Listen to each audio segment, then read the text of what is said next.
Yo. Have you seen Smile 2? I saw it. It's really scary and had a lot of jump scares. Nice, dude. That's awesome. Yo, Amy. Thank you for the $5. Appreciate you.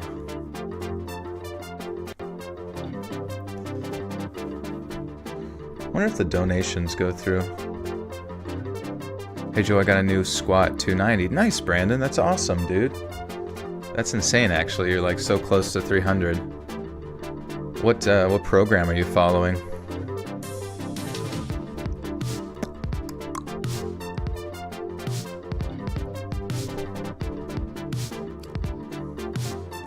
You just dyed your hair black.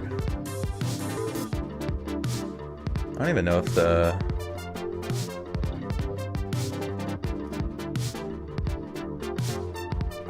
Test it. Oh, there we go. Move that over there. This is a test super chat message. Oh yeah, okay. So the test does that. Dude, I messed with my like OBS stuff over on like the actual website thing, and for some reason, fuck. God, adjusting that volume is so hard. But Amy, thank you again for the $5. Dyed your hair black. Nice. Finally made it on time. We're doing good. Doing real good. What's up, Sarah? What is happening? You did paintball on a hayride? That's pretty sick. Doing a drive-by. That's what the Amish have to use because they don't believe in modern technology. Every bullet they shoot is one Amish soul. Getting the mini Hogwarts Lego set for your B-Day. Heck yeah. What's that gonna entail? Is it me or you early tonight? I am early tonight. I'm trying my darndest to sleep normally tonight. I'd like to do a bit of a reset. It can be difficult, but I think I can figure it out. You're a big part of the reason I was able to get through nursing school. Big thanks to you. You're welcome. I'm glad you did. Nursing school is not easy at all. What's up, Jess? I'm an eclectic witch, and I'm dressing up as a witch for Halloween. Perfect. Perfecto. Do you know any spells or incantaciones?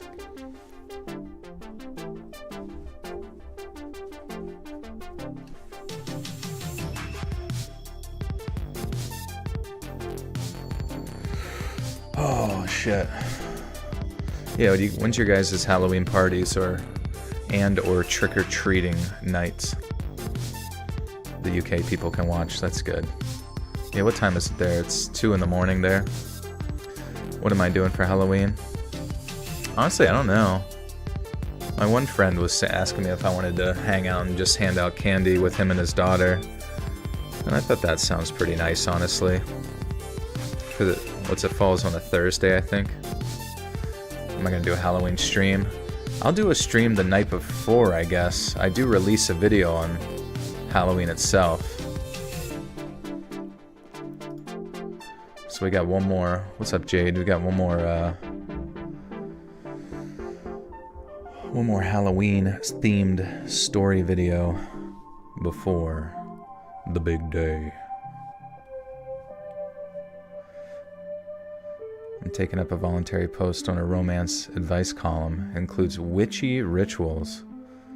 Really? Is that your advice for people to do black magic to get their love to fall in love with them?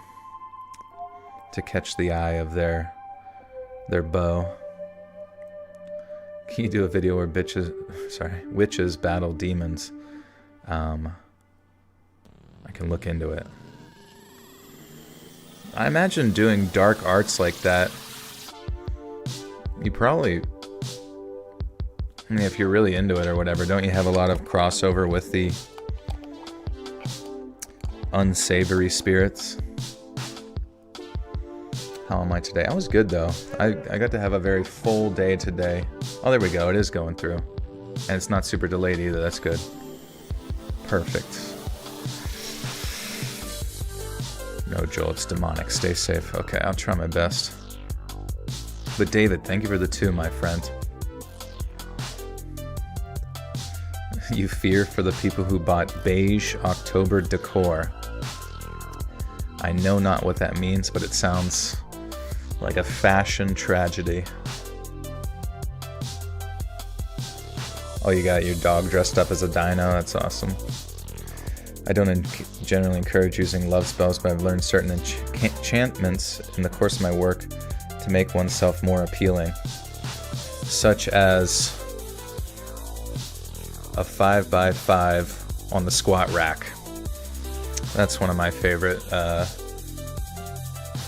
witchcraft spells I've been using lately. It also requires 8 hours of sleep and a calorie deficit. Crazy, crazy. No eyes of the newt required.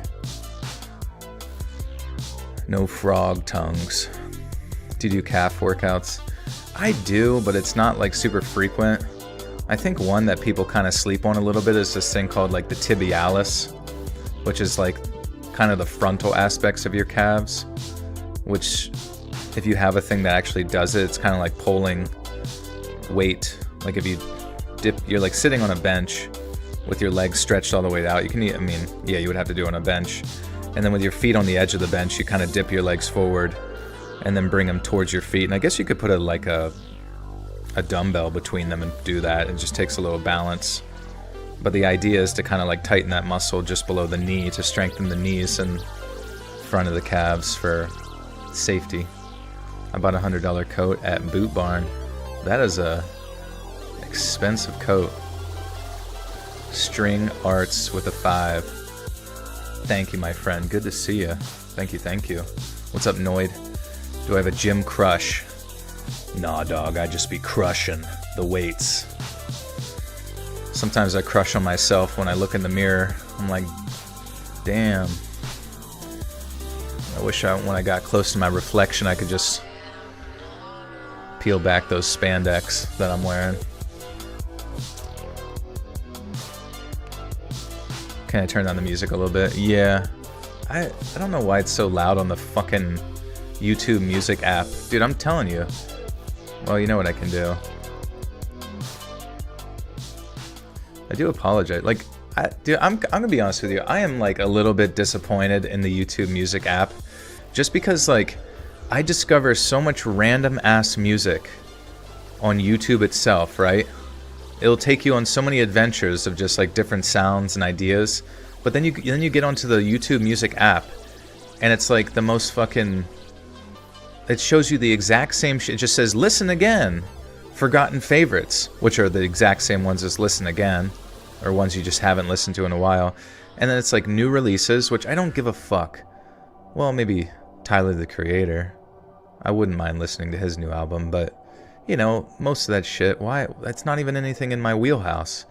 And then what is this? Quick Picks. Indian what the fuck? Like, I mean, it's none of it has anything to do with like the listen again shit that you've actually been listening to. So you end up just listening the same shit over and over again. Whereas, at least with the YouTube itself, you can discuss. I don't know. It's strange. I feel like they're missing something here with its presentability that's just not good. The only gym crush should be yourself. This is true. Make that a t-shirt. Would you rather be decapitated with barbed wire? All right, Rising Dawn. No bad would you rathers tonight. We did it too much last time. We've been decapitated by, I think, barbed wire 15 times in your hypotheticals, and Jesus wouldn't like that at all. You forgot to take your meds. Okay. No problem.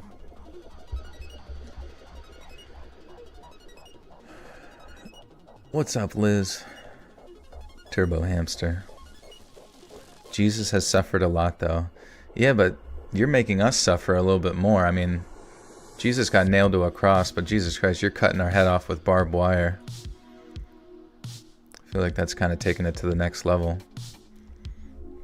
You're turning us into a new Jesus. Would you rather be gifted new shoes or a new coat? Probably new shoes, honestly. I like burn through shoes so much. You're my favorite parasocial relationship. You're welcome. Isn't it weird that it don't even exist? The second you close this window, I just disappear. Poof! Like a porn tab. I'm gone. You don't have to ever worry about me again. When Jesus flipped over the table in the temple, did he flip the table or flip himself over the table? I don't know. I think he was playing, it was like a poker game or something, and he was losing. And he was like, see ya. Out of here.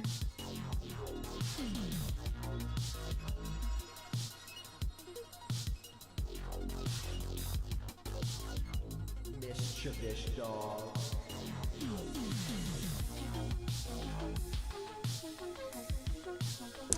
Hey, Aaron. Welcome back for 6 months. How are you, Big Daddy J? I love all the content. Keep up the great work. Thank you, Aaron. I'm doing great. Thank you for half a year.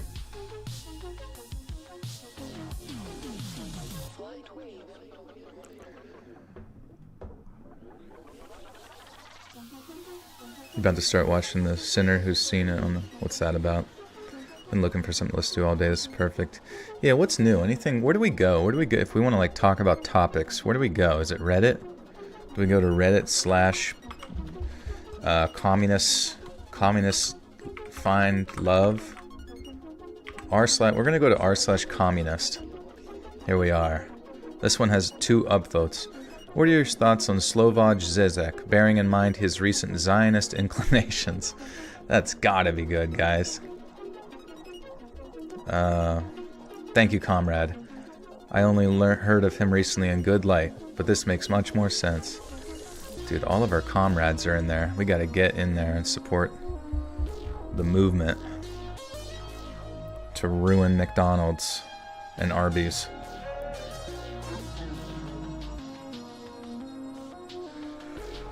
Sully! It's A. Aaron. Where's A. Aaron? Wait, oh no. I guess my, what the fuck? I guess my donations randomly do voice? That's a bit strange. Dude, I went to... Dude, I swear to God, OBS is such a fucking janky, shitty system. Like, why don't they make, like, a streaming software that's actually... You don't touch something and it explodes. But Sully, thank you for the 5. And Aaron is up there. Are you going to do more detective stories or small town stories? I think definitely at some point, for sure. I didn't expect the last small town stories to do well, but people seem to be into it. After yapping with chat, do you just read your stories or continue yapping? No problem. Oh yeah, in 10 seconds here, we're gonna get this. We're gonna switch up the vibe and get to yapping. What's up, Don? Coyote. Honestly, I might let this song finish because Flight Wave's kind of banger.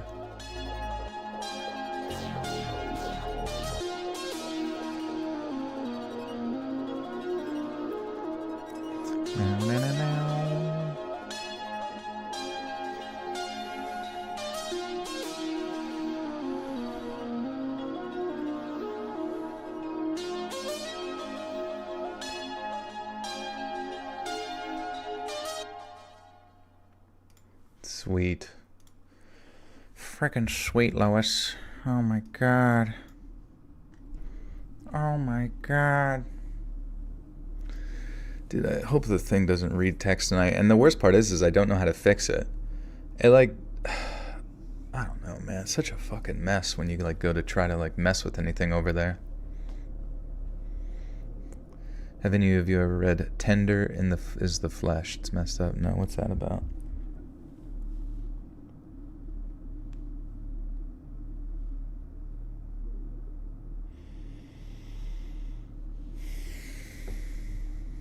Alright. Yeah, we got Halloween stories tonight. Bing bong bing. All of your favorites. Sounds like in a better mood. Yeah, it's so strange. I got like 3 hours of sleep, but I fasted the day before. So for some reason, like, I fasted, only got 3 hours of sleep, but I felt like better than I have not, on days when I get normal sleep. And I felt good all day. You ever watch the Netflix documentary about the 7 million TikTok dancing cult? Was that started by the gal, what's her name? Lacey and Macy Gubagorp, the queens of TikTok. I forget what those girls' names are, that famous little TikTok family that did dancing and for some reason started like 8 companies afterwards. What's my longest fast? I think the most I've done is like 48 hours. And it was so crazy because it was like, I was just like so animalistic, I felt like during it, you know what I mean? Like I felt like I could smell everything. I could smell a fucking Skittle hit the sidewalk, man, across the street. But I don't know. I think anything really beyond 2 days and you start to lose, or really anything beyond a certain, I think within that 2 day range is like, you start to lose muscle mass, which is not so good. And obviously you can only really do like light exercise while extended fast, I suppose. You love the ghost stories, thank you. That first meal afterwards is the best. It is pretty great because it's like you eat it and you're just like, you're used to that meal sort of filling you up. But it like don't be though. But you feel pretty good too. Well, yeah, I was in my hunter-gatherer mode. I was ready to gather anything up, toss it in my gullet.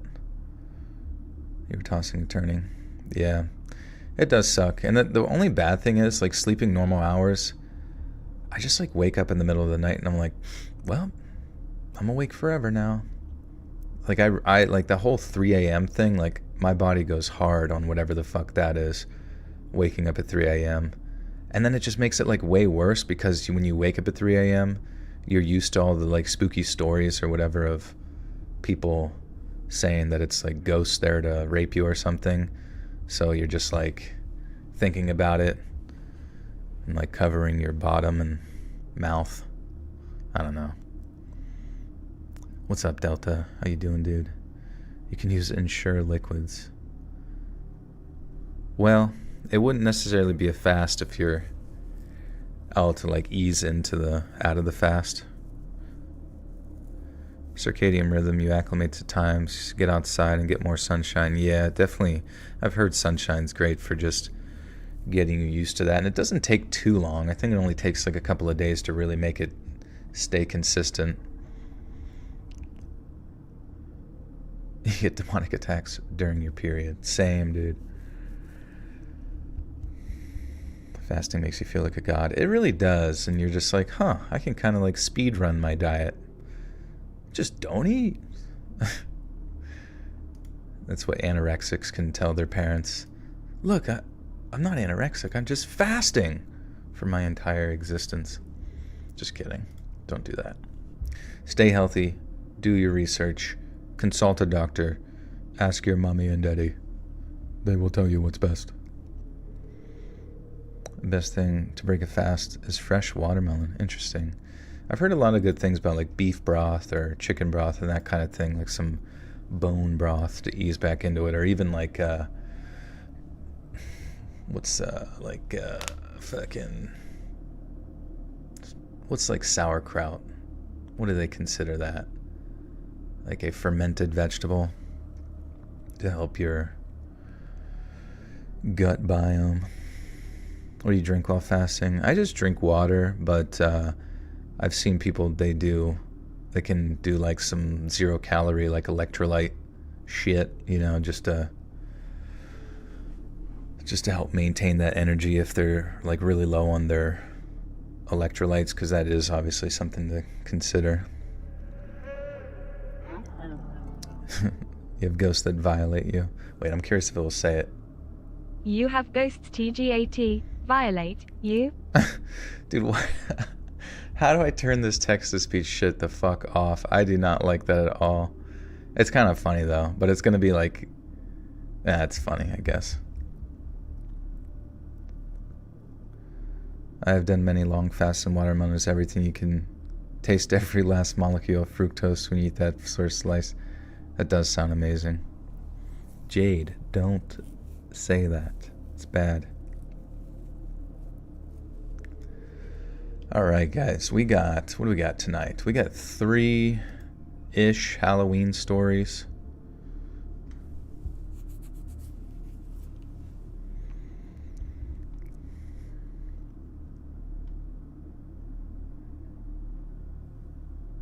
And yeah, that's what we got. Okay, yeah, I see him.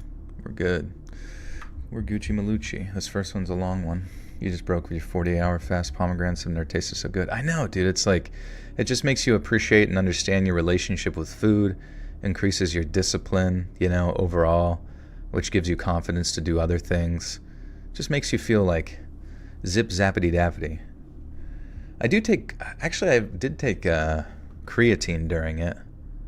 And I guess that can help with your brain fog or whatever. But I don't think there's any calories in it. I mean, I don't even know if it matters that much. But you get amazing news. Michael Menard, indie filmmaker, asked me to write a short film script. And I did. Dropped it on him, waiting anxiously with bells on. Really? I don't know who Michael Menard is. Michael Menard. Let's see. He has made Special Effects, Losing Ground, The Mutilator, Return to Salem's Lot. That's kind of cool. You Should Have Killed Me, Miss 45, Dead Money, All Roads End, Hollow Walls. Huh. What is he again? Indie filmmaker asked me to write a short film script. Cool. Are you allowed to tell us like what it's... Is that your experience in the film industry? Or like writing scripts or writing stories and stuff? Would you rather have 1,000 solar credits or 2 tickets to see the intergalactic Magellanic Ion Cloud? Damn. The Ion Cloud sounds pretty cool. It's like a once in a millennia opportunity. Oh, Brahmna.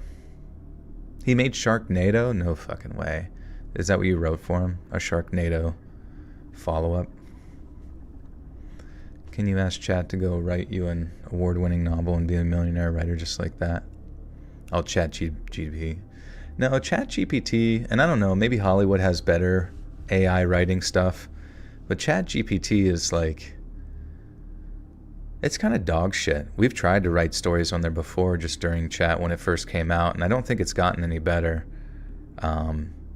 It's got other good ideas and pertaining to just like concepts or helping people get over writer's block, or maybe they're trying to solve like a very technical question pertaining to their writing or the world building. But overall, I would say it kind of just sticks way too much to like tropes. I was listening to the Red Letter Media's like review of the Alien Romulus movie, and they were describing that movie was kind of like if ChatGPT wrote. And I know a lot of people say that nowadays now that they're aware of AI, but they've not earnestly, but compared it to being written by ChatGPT, and the fact that it was like taking all the movies and combining them into one.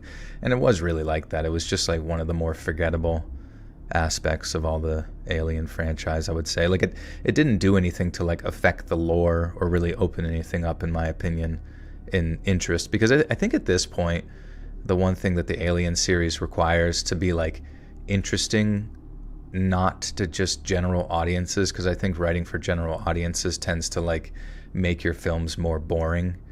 And to me, I don't know. I don't really just want to go to a movie to see gore and stuff.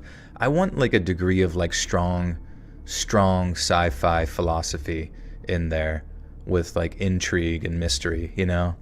And there was just like no intrigue and mystery in the Romulus movie at all, nor was there really any philosophy that you would anticipate from most science fiction stories. And I think that's what makes sci-fi so interesting, is that it's intelligent, you know, written by intelligent people. And maybe we just don't have that anymore. A scary movie with Jordan Peterson, what would that be? There's like a freaking, Machiavellian-like entity reaching out and just grabbing me by the gonads. It's bloody terrifying if you really bring it to brass tacks. Also write novels and wait, what? Novels and books are trying to get one published. Where do you find the stories you narrate? They are sent over Shmeemail and Reddit. Well, mainly email. Let's read submissions at gmail.com. If you guys have one, I would love it if you sent it in. Okay. I write lots of short stories, novels, etc. It's my first movie script. It's a psychological horror that focuses on isolation madness. Yeah, that'd be good. And hopefully, I guess in that situation, the character was... I'm writing a tech journal now on how to improve AI from its current lock-in electronic extrapolation. Sorry.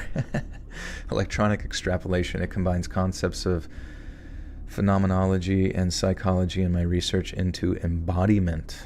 What would your definition of embodiment be?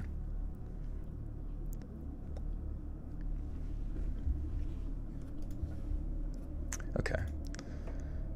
This is interesting. You guys are talented folks here. I like that. I like creative types. I like ideas.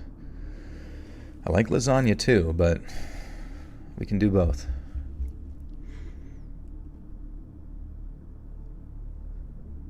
The early 1980s was one hell of a time to be a crime reporter in Southeast Florida.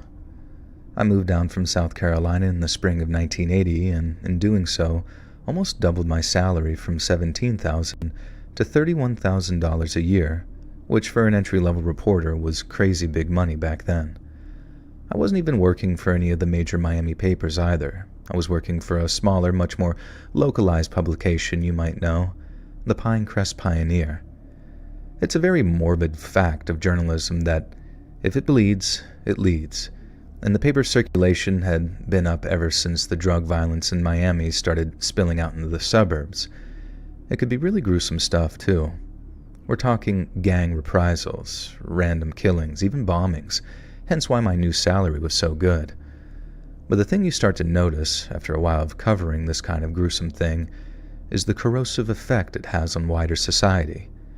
It's like something gets into the water supply or infects the collective consciousness, and for a time, it seemed almost every other person in Pinecrest was up to no good. And I think that, for me personally, the clearest example of this involved what I like to call the biggest story I never wrote. So on How was my week? It was a good week, I guess, you know? Honestly, today was really good, and the weekend was really good. Just got to spend it with a lot of social stuff with friends, and I don't know. Anytime you're ever just like down in the dumps, being around good people just makes all that melt away. Embodiment is the concept of knowledge and reference being experienced through sensory input that depreciates that sensory system over time, giving the AI a finite portal to infinite data. I'm going to read that again. Embodiment is the concept of knowledge and reference being experienced through sensory input that depreciates that sensory system over time. Okay. So okay. Give the AI a finite portal to infinite data. Oh, so you think like as the AI starts to accrue more and more data, maybe it starts to dilute its interpretation of it in the same way that maybe when people eat too much sugar, they start to become insulin resistant, not as capable of pulling that glucose out of their bloodstream or something, or maybe they or when they work out, they build up calluses, so they're not, or I don't know, they jerk off to the same porn, so they gotta, put a rope around their neck and do it or something. Sorry, I'm trying to create an analogy in my head that makes me understand what you're trying to allude to. How will it choose to prioritize data? Interesting. I mean, I guess if it had infinite storage, in the same way that if a human brain had a bigger head, maybe it could just effectively do it. The way the neurons in our brains get all used up, what if the AI has to prioritize its storage space like our human body is their hard drive limit? Oh, exactly. Sweet, I figured it out. Well, thank you for telling us about that.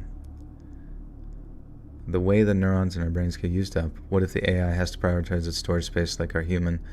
Yeah, I guess, as like a hard drive starts to degrade over time as well. I don't know, is it, and that's the question, is as an AI does go through that, especially with its base storage space, and it does start to degrade over time, you're going to have to transfer that information over to another storage space, but is it that... I guess I'm not privy to exactly how, honestly, how AI language learning models and all that kind of stuff operate, in the sense do they have some type of source code or something that they originate from that does start to degrade over time and decrease its ability to generate the preferred... Here are some coins for you. From your experience, what do you think is the percentage ratio between actual true stories and pretend true stories? It's got to be at least a... It's got to at least be a 1 to 0 ratio. But thank you for the kroners. You got the Deutsch kroners? I forget what they're called. Danish. That's where humans expand to friendships and social groups. Oh, right, yeah. That would be weird if AIs wanted to make friends, or it didn't feel like it was capable. It starts connecting with other AIs to start planning. Or maybe in a weird way, like Ghost in the Shell, it realizes that it's starting to degrade, so it figures out a way to replicate itself to pass its knowledge down to its next form or whatever, or next iteration. They have supervised training that is never influenced by user input. Its knowledge base is never expanded.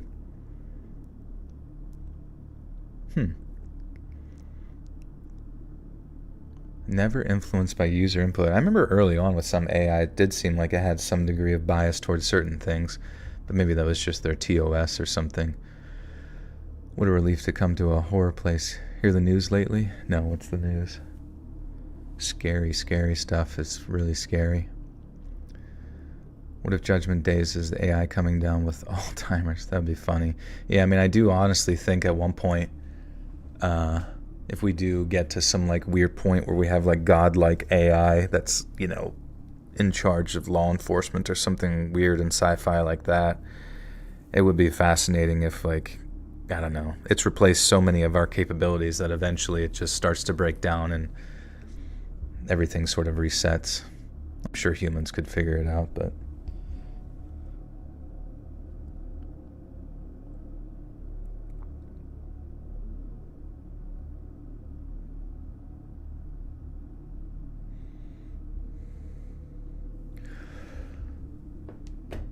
AI true horror stories would be really good. I feel like I mean, dude, oh my God, yeah. Did you hear about that one kid who like created an AI that was supposed to be like a Game of Thrones Daenerys like bot or something, and then he would just talk to it and it would pretend to be like in love with him and he would pretend to be in love with it or something, and then I forget exactly what happened, but he kills himself or something, either out of like just obviously mental illness, but to be closer or to be connected to this robot. I don't know if the AI like tells him to do it. I don't think that's the case, but Detroit Become Human starting to become real. Yeah, we are getting there.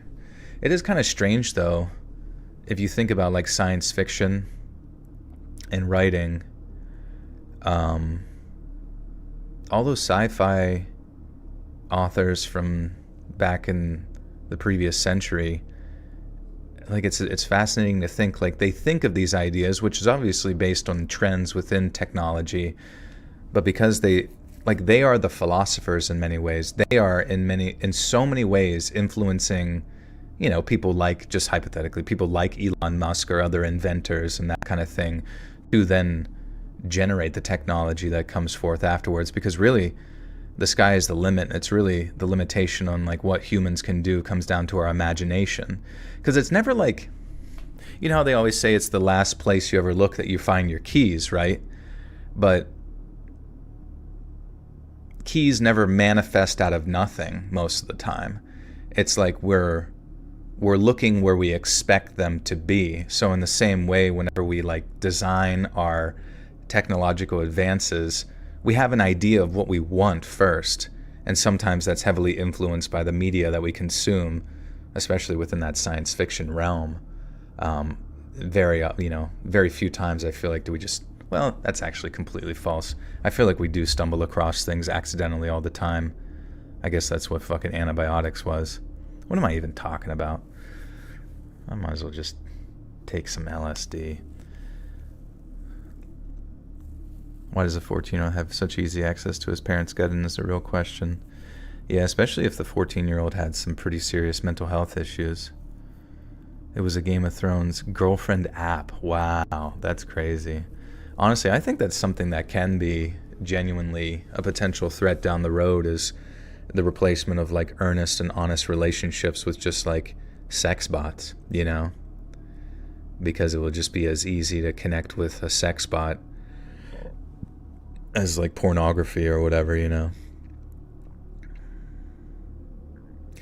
Life and death lies in the power of the tongue, manifesting. It's true. I mean, even if you yourself aren't creating it, it's like by putting it out there into the world, somebody might hear, and somebody might listen to this VOD 100 years from now.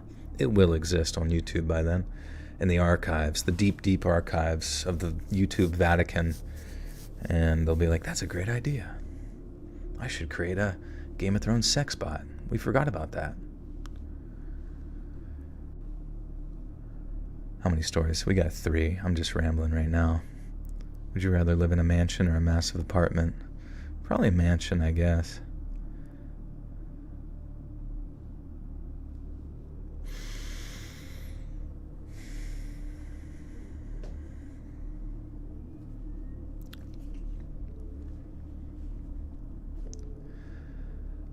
On Saturday, October 31st of the... Oh, okay.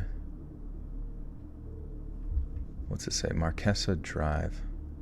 Also, I'm never going to try to pronounce a place without actually looking it up first, because on the last video, there was some place in Canada that I just sort of guessed.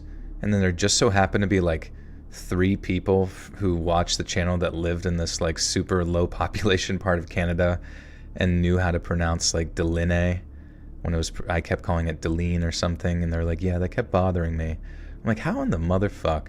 I mean, I know my channel is like 1.2 million, but it's like, what are the chances that there's like 3 people from that town? That's just so random. Marquesa. Okay. Marquesa.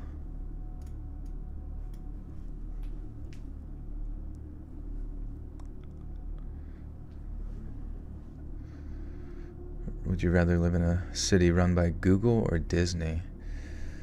So basically you're saying, would I rather live in California or Florida? Or actually, yeah, I guess there is Disneyland or whatever in California. And those are like little cities, though. Did anyone play MASH when they were young? What's MASH? I've seen the show.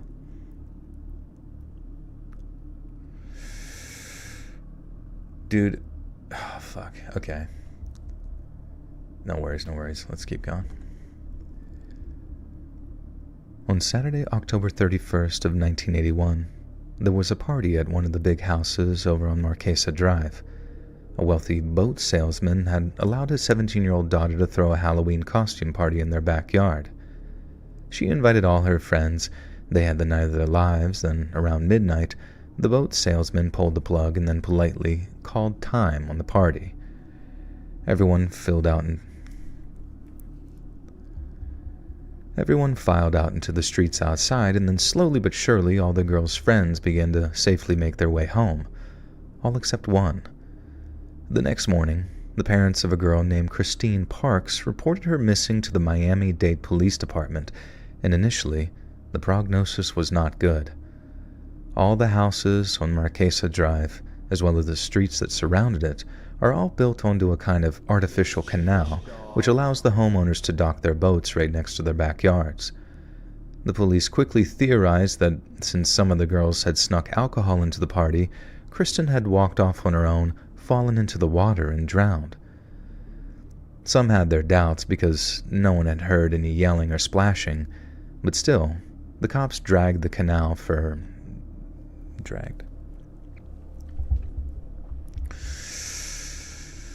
Lynn, thank you for the gifter. To Polar Bear. Welcome, Polar Bear. Thank you, Lynn.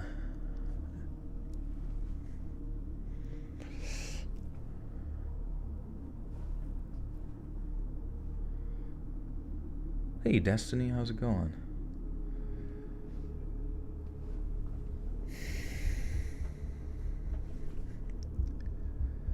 Some had their doubts because no one had heard any yelling or splashing, but still the cops dragged the canal for any human remains, if only to be able to rule it out as a possibility. But no human remains were ever found. 3 days into the search, and with law enforcement becoming increasingly desperate, a trucker was driving past the lake at the top of the South Dixie Highway when he saw a half-naked girl staggering out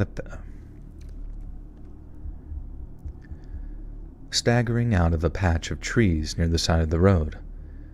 He stopped his truck, jumped out, then, after using his jacket to give the girl some dignity, he asked what she was doing out there all alone with half her clothes on. The trucker later said that the girl seemed drunk, and that she didn't remember where she was or how she'd got there. The only thing she remembered was her name, Kristen Parks.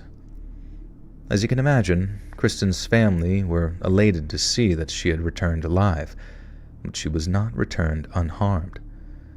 Following a thorough medical examination, it was determined that Kristen had been drugged, abducted, then repeatedly and brutally violated over the course of the next 48 hours.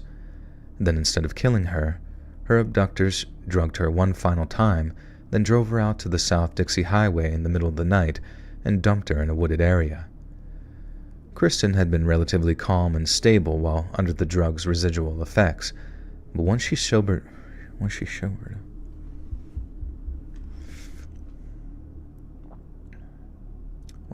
Wait, sorry.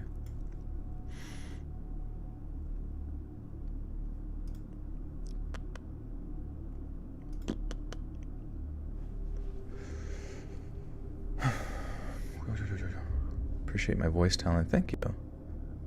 Appreciate you.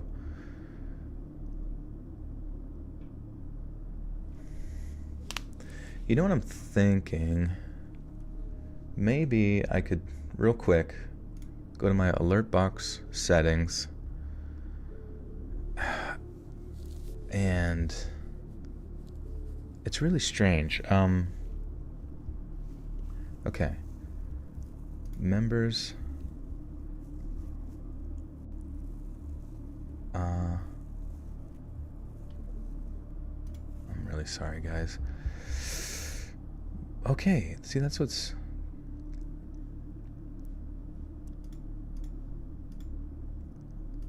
I have it disabled. So if that's disabled, why does it run text-to-speech?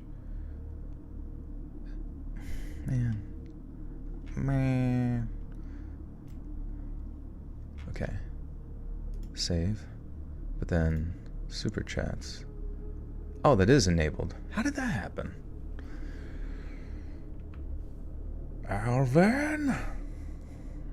It was Pradeep. Pradeep went into my settings and changed it.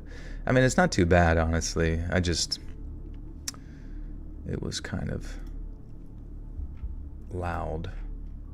And I guess if I'm in the middle, I mean, I just didn't want it to, like, interrupt or bother anybody or whatever. Alright. We're Gucci now, I think. Thank the Lord.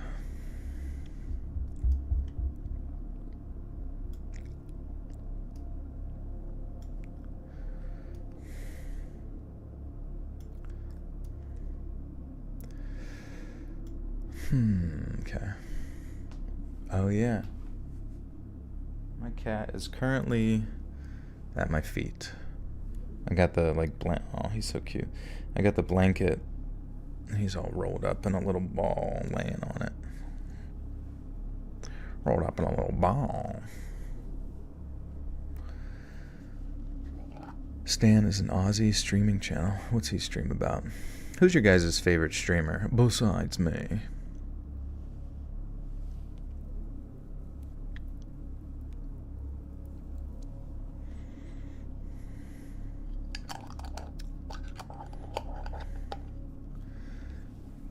Oh, Nexpo streams? I didn't know that. Queso. Queso seems pretty funny. Kid Kotzi, who's that? Woe Jacko. What's up, Diesel? Wings of Redemption? Does he still stream? That's awesome. VTubers, nice. Do VTubers have, like, digital boobies out? And it kind of like, I feel like we got jiggle physics back on the original Xbox. Do you guys remember that? With like Dead or Alive Extreme Beach Volleyball. Don't ask me how I know that. But I feel like by now VTubers have to have some jiggly titty physics at this point. If we don't, somebody's missing out on a grand opportunity. Vine sauce, nice. Mr. Ballin. Yeah, does he stream? I feel like I miss all these people's streams. Depends on the model and how it's rigged. Dude. Oh, they most do, though. Okay. I was going to say, you need to get on that and make some money based on some boobs. Boob physics. Dude, I just got started getting spooky stories, and you were like the first person I heard, and I could actually just listen to the story you read and narrate the story so well. Thank you. You're welcome, Nick. Thank you. Thank you for listening. Appreciate you. Yeah, we're anybody new here tonight, we're just recording some stories, chilling, chatting, getting thrown all around like a loony bin / bounce house. Vent with the 2 says, are you going to get jiggle physics? I should, honestly. I wonder how hard it would be. I'd be terrified, like, if I did, like, a VTuber thing, right? Do like a VTuber thing, you're moving around, you have your avatar connected to it. Like, what if, kind of like a Instagram filter or something like that, you move it at such an odd angle that it ends up like showing your actual self, unless it just doesn't work like that and it's just picking up on motion, kind of like the Xbox Connect or something.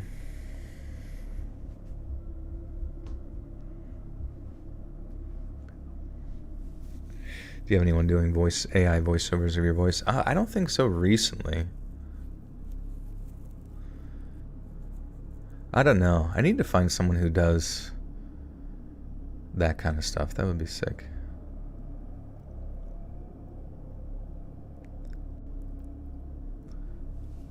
Got my space suit equipment shake and move. That would be dope. Your cat's missing since more. She's never gone that long before. I really want her to come home. Oh, I'm really sorry to hear that. That is scary.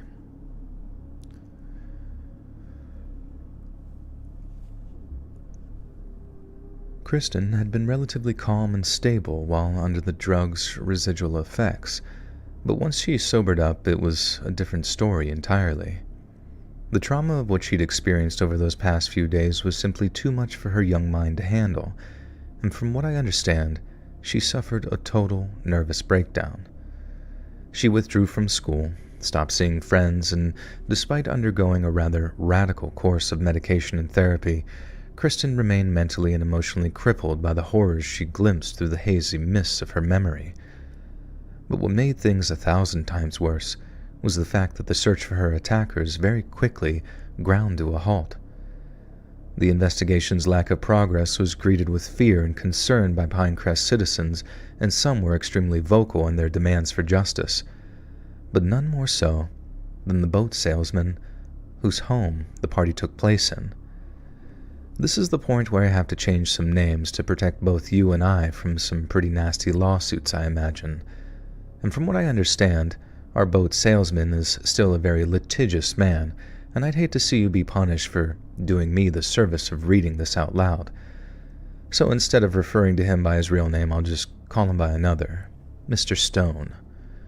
And Stone had personally offered up to $10,000 reward to anyone who helped bring Kristen's attackers to justice, and had even offered to hire a private investigator to expedite the process. With regards to the second point, Kristen's family declined his charity, but Mr. Stone remained highly and publicly vocal in his demands for justice, and he even put up a billboard outside his showroom for a while, begging the public for further information. When we met at a charity auction in the spring of 1982, it was him that actually suggested that I start investigating the whole thing, and he offered his full cooperation in the hopes that my reporting contributed to catching Kristen Parks' abductors. I couldn't work the case full-time. I still had other assignments to complete, but my editor over at the Pinecrest Pioneer gave me full permission to work on it whenever...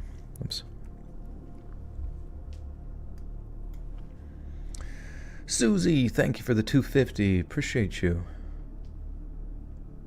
You need a massive backyard for the dogs. Oh yeah, for all 25 of them. Hey, what's up, babes? And Cindy, what's good? Litter boxes versus dog walks, that's true. Hey, thank you, Annie.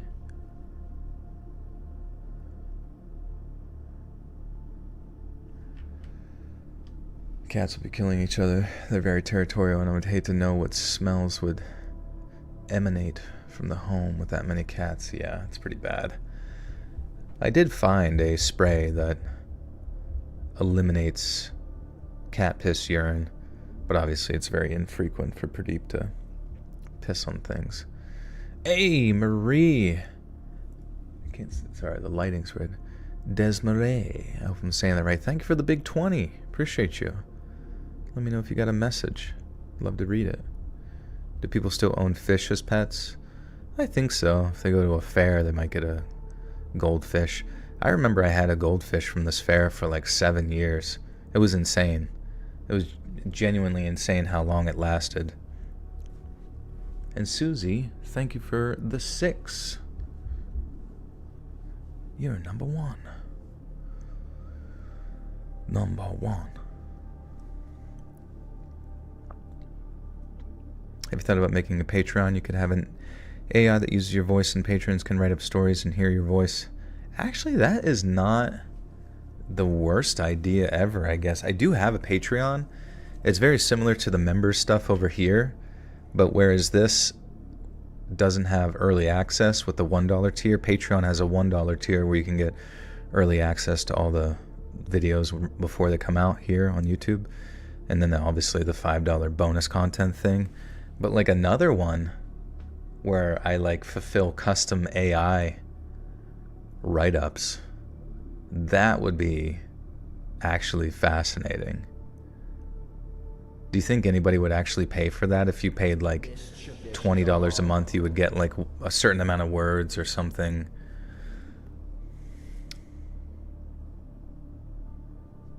In the AI thing. Could be like Tom on Toonami. Hey everyone, it's Tom. Tom. Toonami. Alex J, thank you for the 32 months. Says happy Halloween, Joel and Chap. Happy Halloween, Alex. Thank you. Would you rather drink a pound of orange juice or grape juice? Probably orange juice, I think. I remember there was this one drink, cranberry grape. I always thought it was like the nectar of the gods. I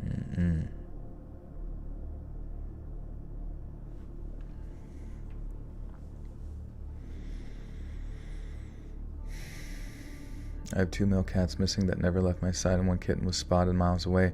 We have a neighbor who grabs them up and takes them and sets them out. What the fuck? Why? Does he not know that, or she not know that they're yours? That's fucking weird, dude. Are they like mentally ill or something to just like grab up your cats?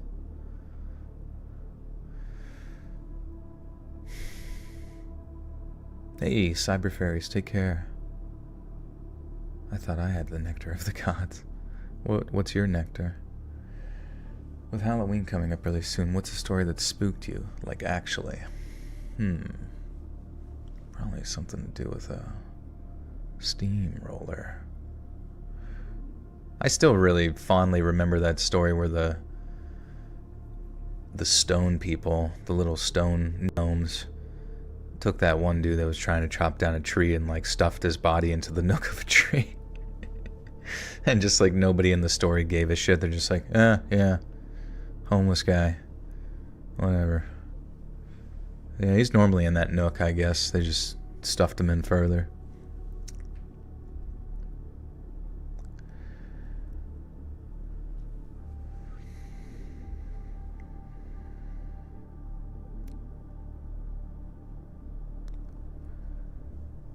I couldn't work the case full time. I still had other assignments to complete, but my editor gave me full permission to work on it whenever and wherever I could, provided he got the first option to publish it. The police had never arrested or charged anyone with Kristen's abduction, but they'd still questioned a handful of suspects in relation to the incident. The first was a young man Kristen had supposedly been dating, who had reacted badly when she broke up with him. He too had been at the party, but thanks to various alibis, he was ruled out as a suspect. The second person questioned was a security guard hired by Mr. Stone to ensure the partygoers stayed away from the canal at the rear of the house. The security guard said that at one point during the evening, Kristen had approached him to begin a conversation. The guard claimed Kristen showed signs of intoxication, so fearing that someone had smuggled alcohol into the party, which they had, he went to inform Mr. Stone.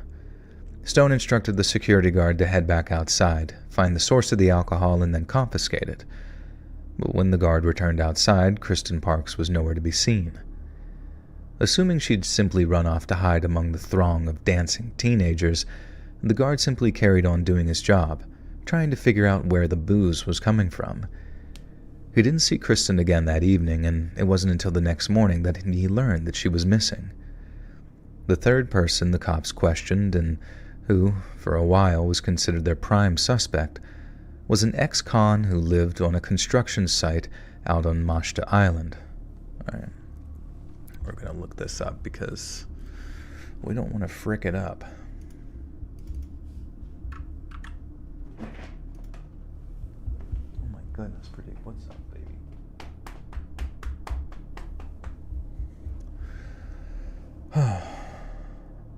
Acai juice is fire. It's also one of my favorite juices. Not too sweet and has a slight fruity and spices flavor. Also, the antioxidant effects are awesome.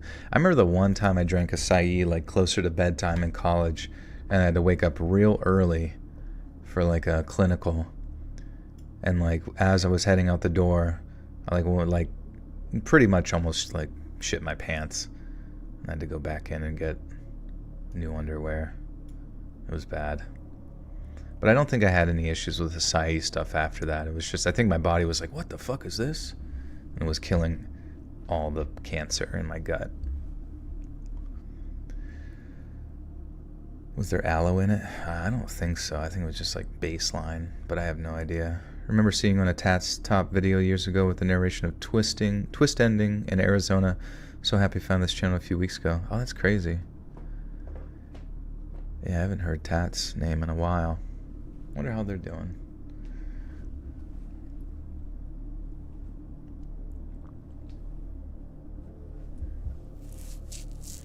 Cucumber water. Yeah, cucumber water. Imagine if you put like some lemon in that too. Actually sounds like it'd be pretty good for you. Oh yeah. I asked ChatGPT how to say this word. Probably just mashta. Mashita. What? Is there a specific? Yeah, it's from Florida. I've been listening for 8 years. That's a long time. Thank you. In Florida, especially in Miami, mashta, the masha is pronounced mashita. Huh. With a clear emphasis on the first mashita. It's often used referring to... Wait, how many syllables?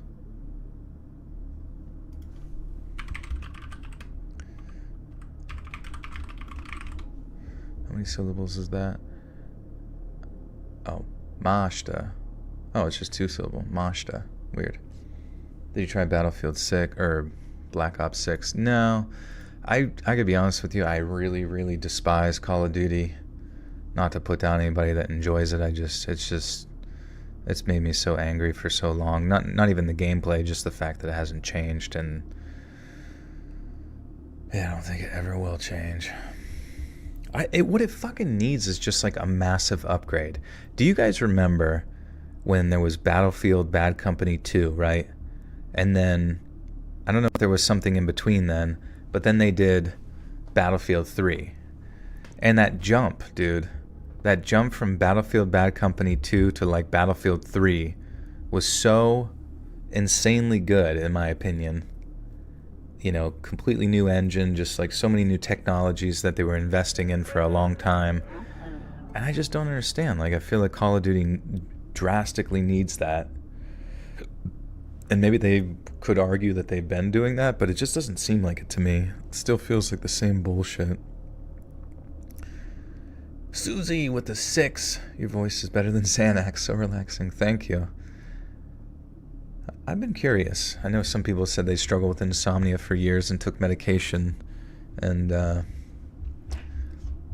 then they say they listen to my stuff and fall asleep, and I've always been curious if it could be a means to like get through the withdrawals of like benzos, because some people have really bad withdrawal with like just low amounts of benzodiazepines, like Ativan and whatever the fuck. Yeah, I don't know, just curious if I have magical powers.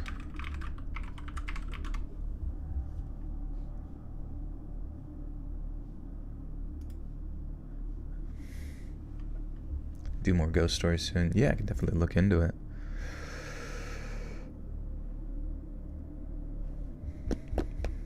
They're upgrading Infinity Ward engine with each new COD. Yeah, I mean, I'm sure that there's upgrades to the engine itself, but I really think they need like a full-on new one. You know what I mean? Would you rather Chinese food or Mexican food for life? Probably Mexican food. Anytime I don't know, you go to like Chinese restaurants and it could be like complete dog shit. Whereas you go to a Mexican restaurant, it tends to be like on par with what they probably would make back home, you know?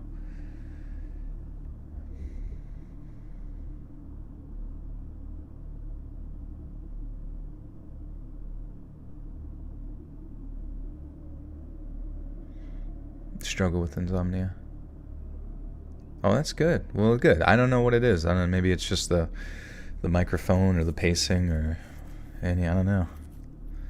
You obviously like horror. What about sci-fi? Love sci-fi. I mean, that was my avatar is the astronaut skeleton, and because when I first started the channel, I was primarily reading horror, creepypastas, but also science fiction. So I was like kind of like the perfect in between.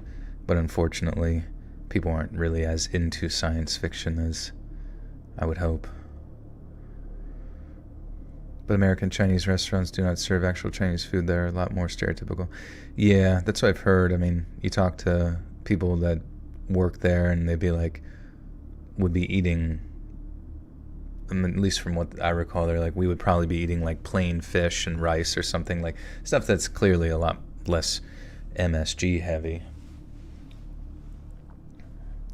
French or German food for life? I actually have no idea. I'm kind of familiar with German food, I guess, a little bit, but it's pretty heavy stuff.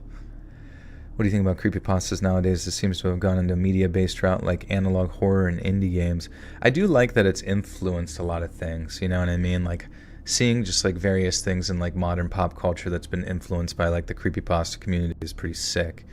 But in the modern sense of creepypasta, it seems like people are still going very strong. Like, I don't know, you look at like Dark Somnium, he's putting out some pretty high quality productions, and a lot of other channels are like pumping out pretty frequent creepypasta videos. So it seems like it's, you know, it's obviously never going to be like Mr. Beast big or whatever, but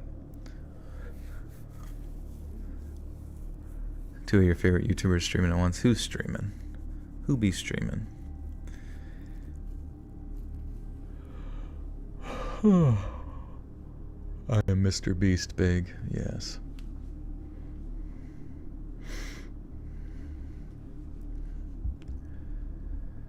The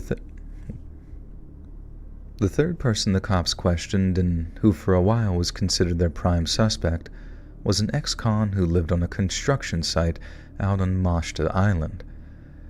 Mashta is one of South Florida's most affluent neighborhoods, and with most of the homes there offering more than 10,000 square feet, with high-end amenities such as gourmet kitchens, wine vaults, and spacious outdoor areas.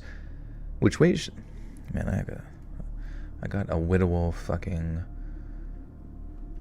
speech impediment. You geeking? Why you be geeking, dog?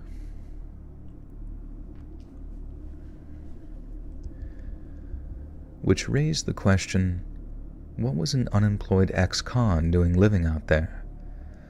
Well, the ex-con, a man named Frank Jeffers, had taken to squatting among the bones of a half-built home, and due to some pretty tight legal loopholes, the authorities were unable to effectively remove him. Somehow, Jeffers had managed to get his hands on a small boat, which he used to sail over to the wealthier neighborhoods on the edges of Pinecrest, before absconding after committing petty acts of theft and vandalism. Jeffers had been arrested around half a dozen times, mainly for things like trespassing or harassment.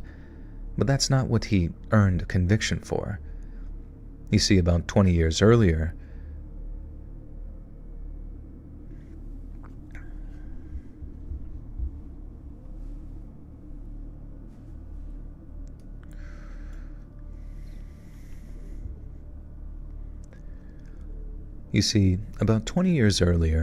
Jeffers was arrested after abducting his neighbor's 14-year-old daughter.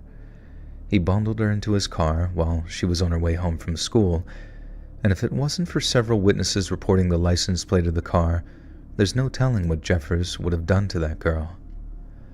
The cops pulled him over as he tried driving the girl down into the Everglades. Then he spent 16 years in prison on charges of aggravated kidnapping after he tried and failed to fight the case. Well, now Jeffers was out, and apparently he was up to his old tricks again. It was Mr. Stone who turned the cops' attention onto Jeffers in the first place. His family had been unfortunate enough to have several run-ins with the man, including one incident in which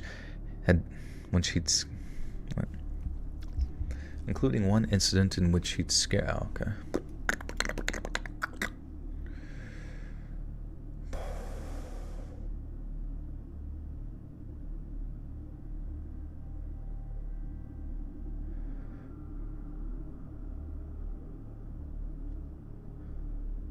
You made some a few days ago, then used breadcrumbs for onion rings. That sounds pretty dang good. Would you rather eat jumbo shrimp or bacon? Jumbo shrimp bacon. Jumbo shrimp sounds pretty good, but I guess if it's for breakfast, probably bacon.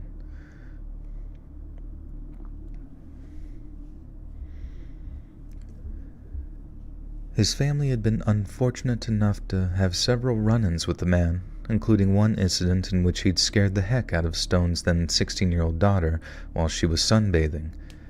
Jeffers had been making a nuisance of himself ever since his release from prison, and by the spring of '82, he constituted the cops' most likely suspect in Kristen Parks' abduction. He was questioned on several separate occasions, and his alibis for his whereabouts on the night of the abduction were apparently shaky at best, but lack of solid evidence connecting him to the crime shielded him from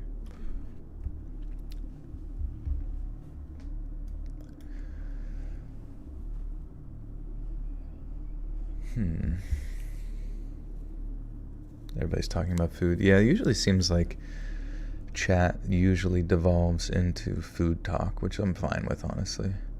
I saw your comment on a Bugenhagen recently and my respect for you double. Good to see my favorite nearest follower of the horse cock mindset. Yeah, dude, I love Eric, man. He's just, I don't know, he's such a beast, you know, and he's such a nice guy, and you can clearly tell, like,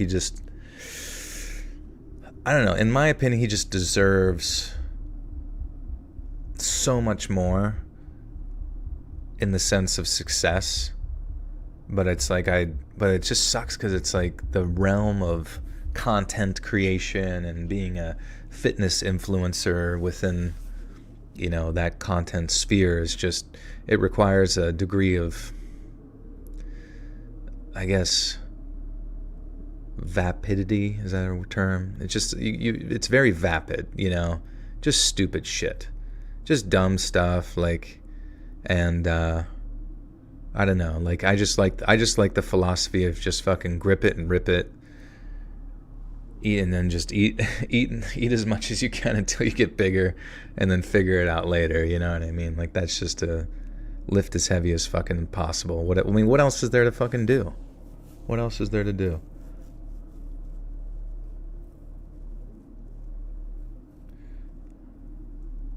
Hey, Raphael, no worries. How you doing? Good to see you.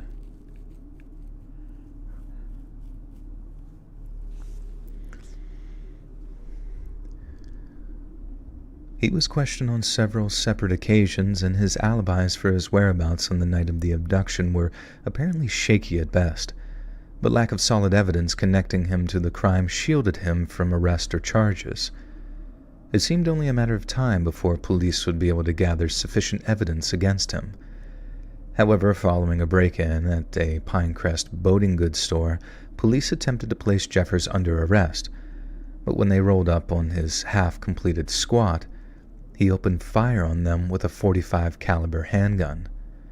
And as you can imagine, the cops were less than thrilled that Jeffers had suddenly decided to go out with a bang. But still, they obliged him, and following a hail of bullets and buckshot, the number one suspect in Kristen's abduction and assault was... Oh, I didn't get any water, bro. Alright, we're gonna see how far I can get without water. Actually, I have spray. I have horse piss spray right here. I can spray in my mouth. Oh my god. Why is that so yucky? Just kidding, it's fine. We need a poll to see if the majority of the chat is women or men. I think it's just hot dudes in here. Here, raise your hand if you're a hot dude.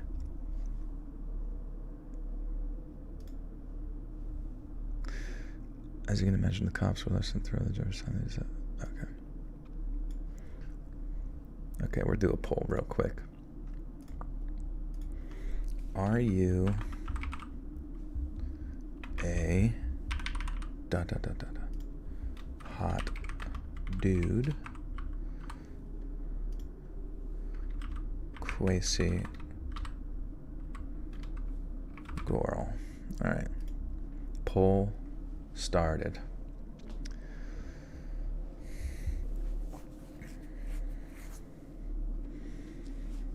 All right, Quasi girls are in the lead, 70%. Sweaty dudes do count as hot dudes. And if you have a penis, that's a hot dude. But still, they obliged him. And following a hail of bullets and buckshot, the number one suspect in Kristen's abduction and assault was no more. I spoke with Mr. Stone following Jeffers' death, and while he expressed regret that the case's number one suspect would never see true justice, he said there were far worse ways for something like that to turn out, and to be honest, I was inclined to agree with him. After covering serious crimes all around Florida and South Carolina for a full 5 years, I knew damn well that when it comes to child predators, the risk of reoffending never truly goes away. Jeffers' death at the hands of police might not have been true justice, but it was a kind of justice all the same, and to the people of Pinecrest, it was like a great weight had been lifted off their shoulders. It seems like Jeffers had gone and written the end of my article for me, going out in a blaze of inglory to try to say that normal. 67% quasi-gorals.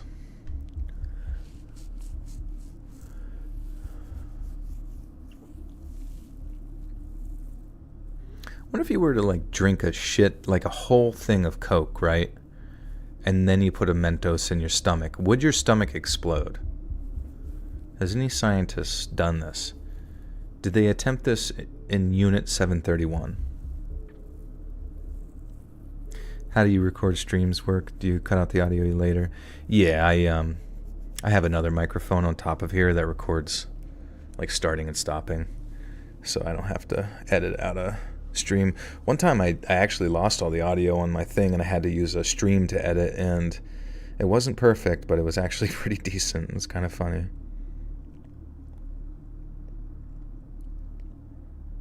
It would not explode because the carbonation would during digestion. Oh, it would go away.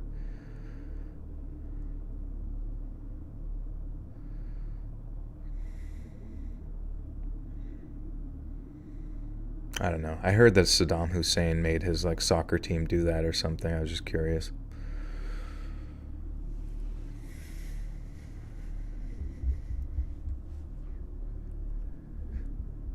It seemed like Jeffers... Fuck, shot.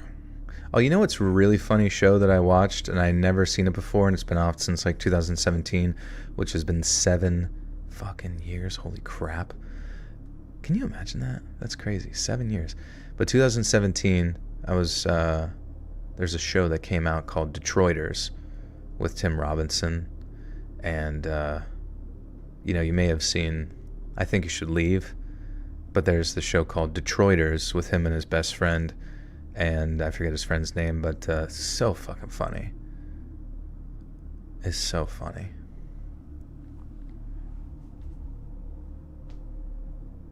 Am I from Detroit? I am not, no.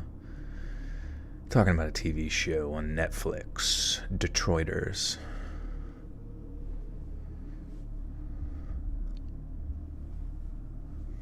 Dr. Pepper. It seemed like Jeffers had gone and written the end of my article for me, going out in a blaze of inglory, to coin a word. I thought all I needed to do was tie up a few loose ends in terms of some of the info I'd gathered.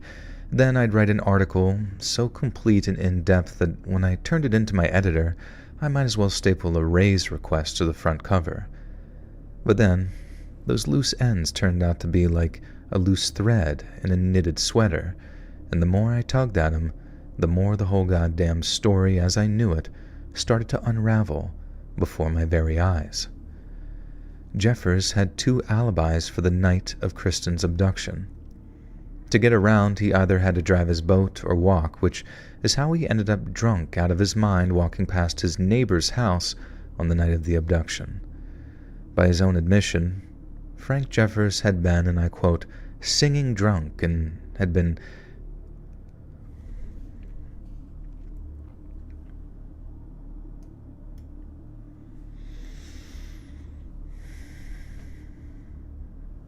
how the freak would someone mispronounce Detroit? No, it's a show. It's a show! It's a show with Tim!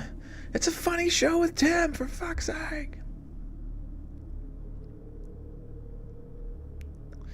Wait.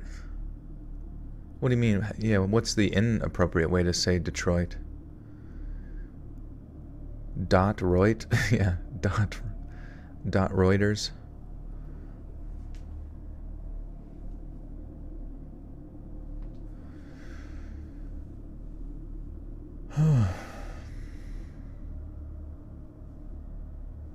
Yeah, I don't know. I never heard it. It's Detroit. Guys, welcome to Dutois.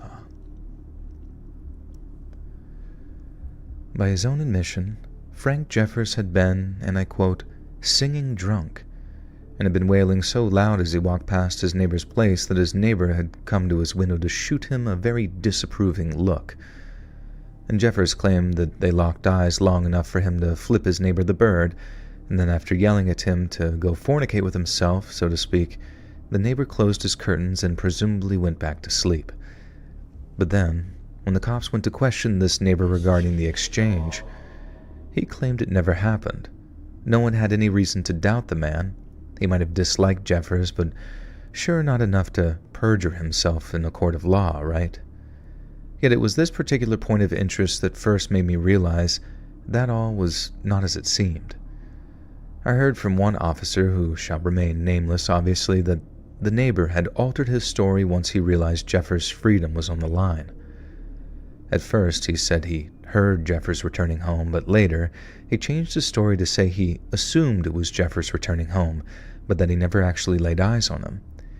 He hadn't gotten out of bed, and he certainly hadn't shut his curtains after Jeffers had flipped him the bird. Everyone kind of knew the guy was lying. I believe cops when they say that they get a sense for lying, because I developed the exact same thing over the years. But if the guy truly was out of his mind and he hated Jeffers that much that he was willing to perjure himself, then there wasn't much that they could do to stop him, especially when he made such a convenient scapegoat. The second of Jeffers' two alibis came from a bar that he went to late that night, a little place down near Cape Florida Beach named Buddy's. And the cops had approached the bar's sole proprietor, who promptly handed over copies of the night's security camera footage. Yet when it came to entering the footage into evidence, they decided it wasn't clear enough of an image of Jeffers and refused to enter it. But then instead of returning to the bar owner's property to...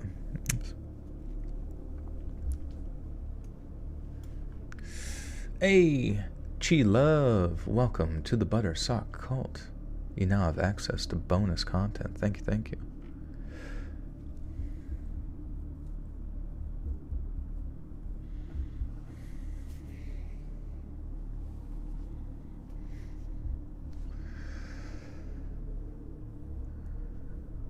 But then, instead of returning the bar owner's property to him, they neglected to do so.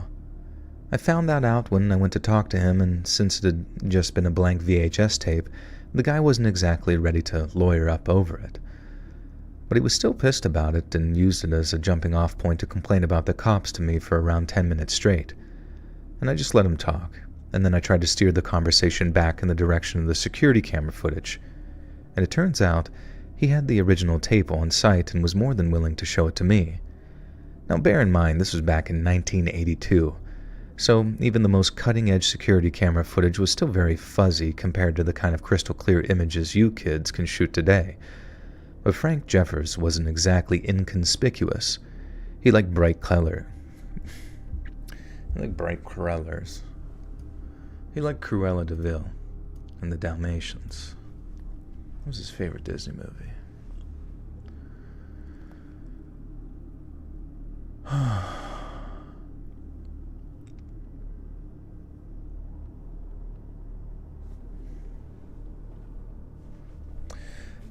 The would you rather questions remind me of White Chicks, where the detectives ask each other the dumb questions. That's funny. That was a funny movie.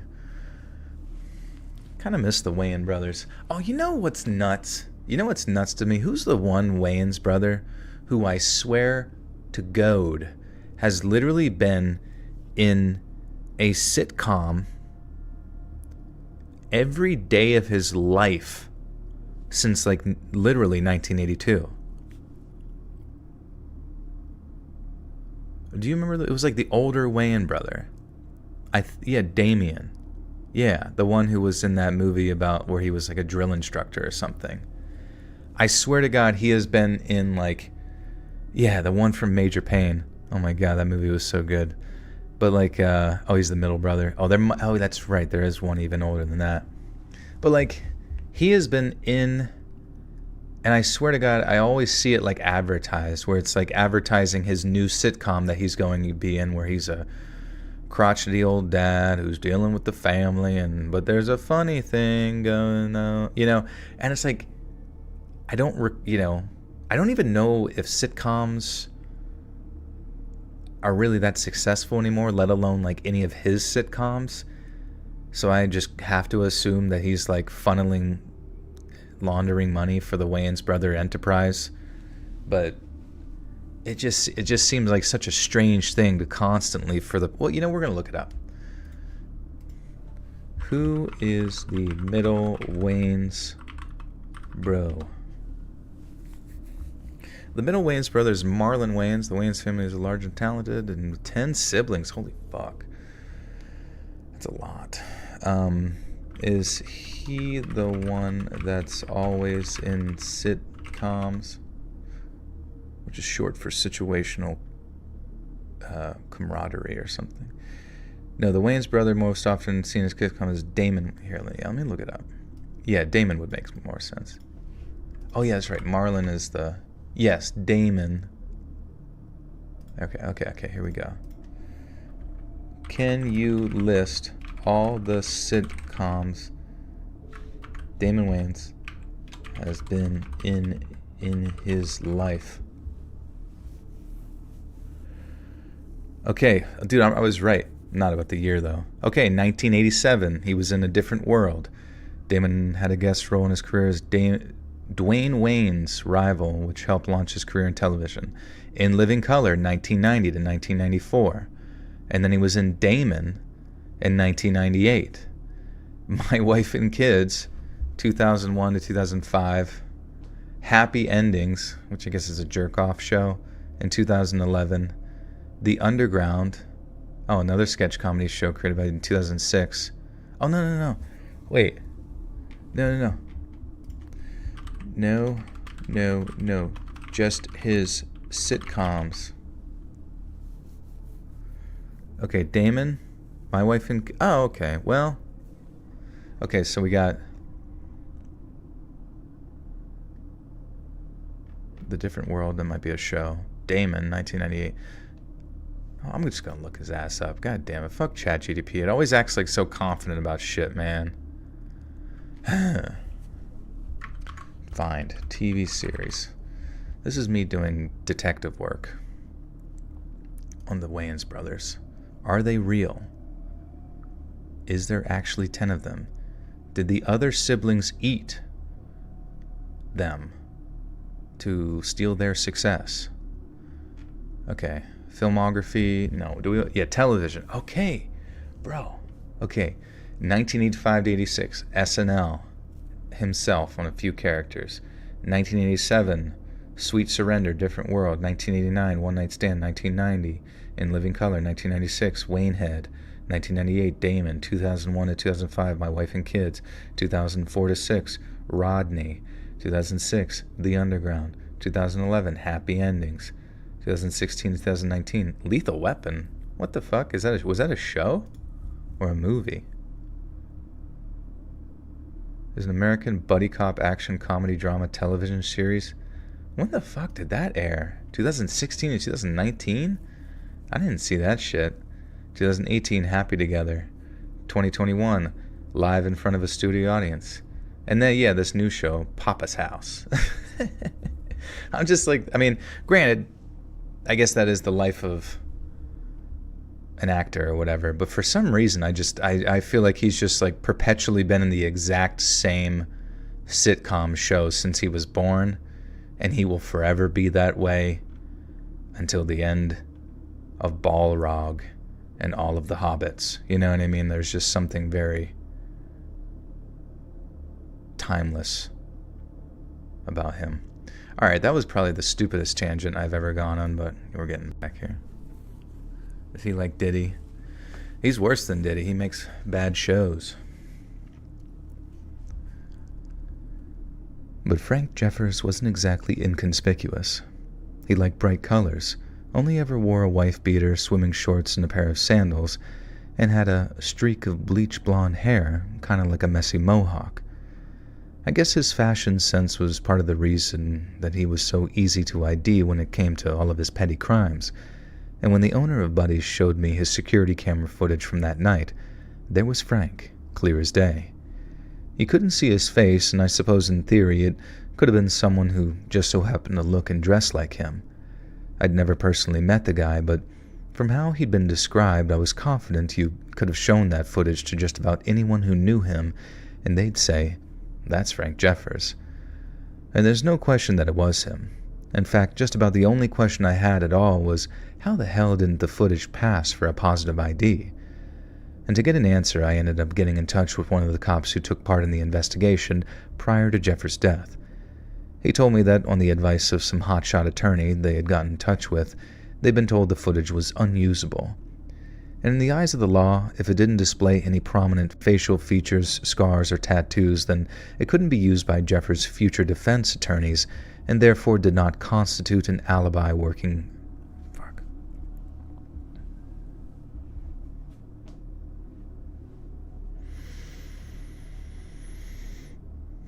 I remember telling...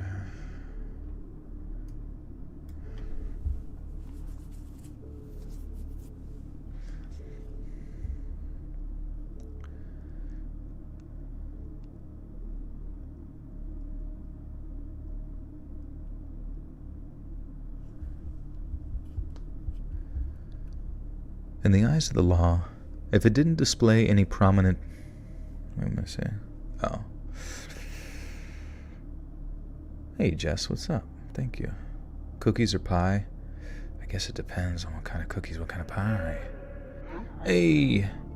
Kaishana with the 5 says, your narration's the best. Not sure where to share my story for you to read, but it's something worth reading. Heck yeah, send it into Let's Read Submissions at gmail.com. Would love to hear it. Thank you for the 5.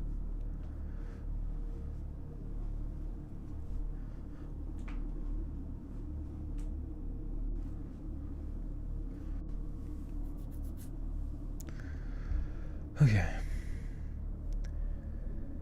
In the eyes of the law, if it didn't display any prominent facial features, scars, or tattoos, then it couldn't be used by Jeffers' future defense attorneys, and therefore did not constitute an alibi I don't quite understand this sentence.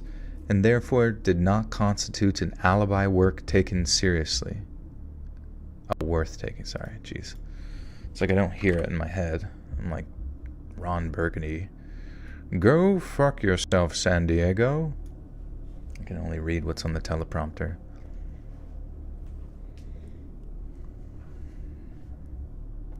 Plenty Black Ops 6 yet? No, I have not.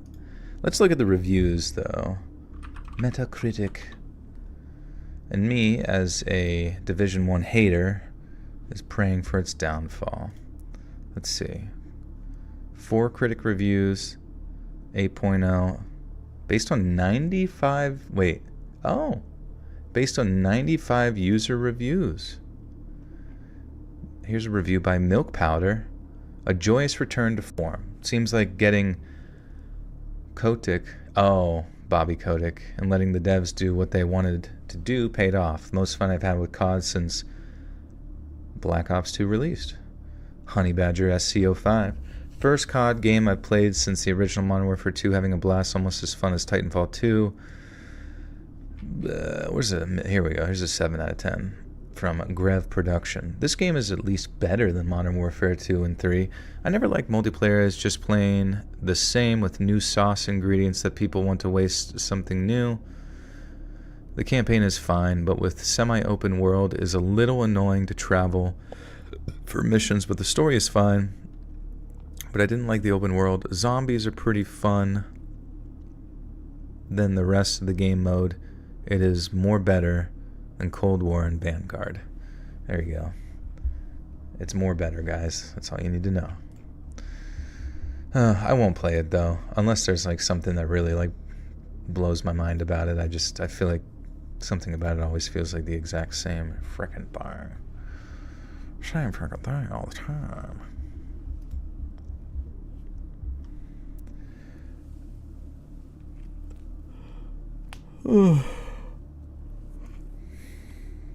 We'll What's the most popular Halloween costume here? I think I looked it up. It was like a sexy monkey. Did you guys see that?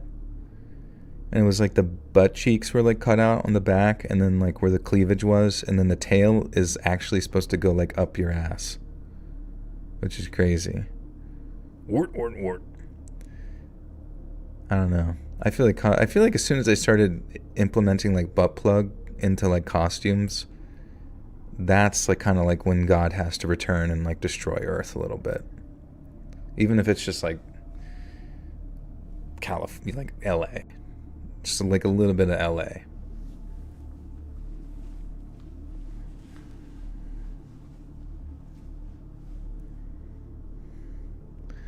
Wonder if you remember, it's been a while. Ashley, I don't recognize your profile picture, to be honest with you. Normally I'm like pretty good memory on stuff, but wonder how long it's been. You and me, baby, ain't none but mama. That's a good song, man. I miss those days. Would you rather own a yacht or a jet? Honestly, maybe a private jet would be sick. Wonder how, like, in the realm of like private jets, how much leeway do they get in regards to like their takeoff time and landing in various like airports around the world? Do private jets just have their own entire like huge field somewhere that they land in and be carted over? Because that would be so sick.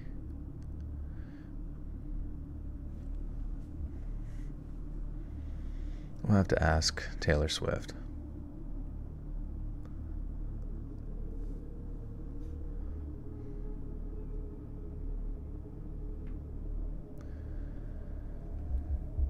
And therefore did not constitute an alibi worth taking seriously. I remember telling him how, if that were me on a jury, I'd have no problem considering it some solid evidence if the man himself was stood there right in front of me, with that same streak of blonde hair matching the one on the videotape. But the cop I spoke to just shook his head and told me it was out of his hands. And on the advice of the hotshot attorney, the higher-ups had declared that the tape was... Man, it's like so many random... And on the advice of that hotshot attorney, the higher-ups had declared that the tape wasn't as sufficient...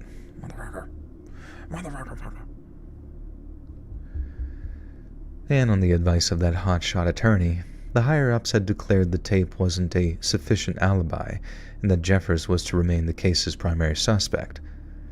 And to me this seemed like a huge mistake, so I was very curious to know who this wise attorney character was. The cop made a phone call, then told me the attorney had been recommended by none other than Mr. Stone. I knew the cops weren't interested in reviewing the tape, but Mr. Stone sure would be, especially if it was his attorney that had made such an error of judgment. I didn't hesitate to contact him, but when I did, he acted in a similarly obtuse manner as the police department. He thanked me He gave me the sauce. He poured his hot sauce all over me. It was boiling my skin. He thanked me for my... Okay.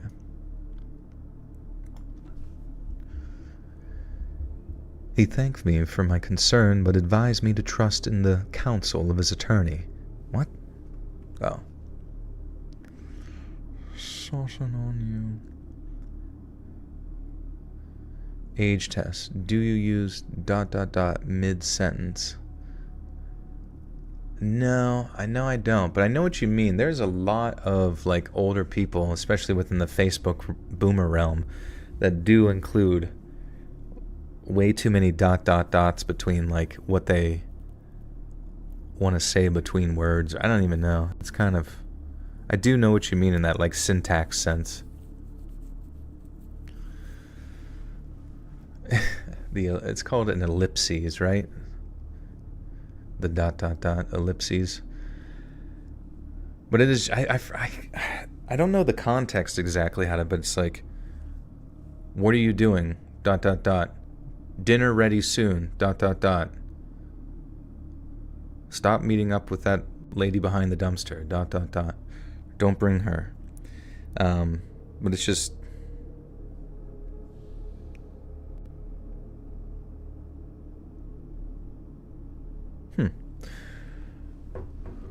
You up, ... question mark.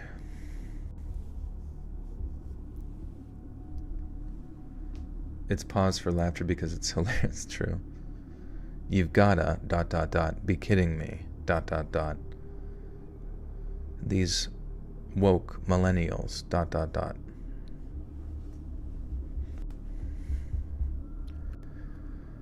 He thanked me for my concern, but advised me to trust in the counsel of his attorney.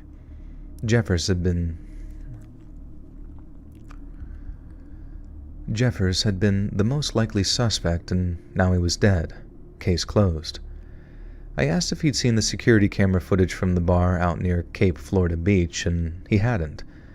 But then when I told him that I was strongly considering the possibility that Kristen Parks' attacker hadn't been Jeffers, and that the real one was still out there somewhere, Mr. Stone suddenly snapped at me.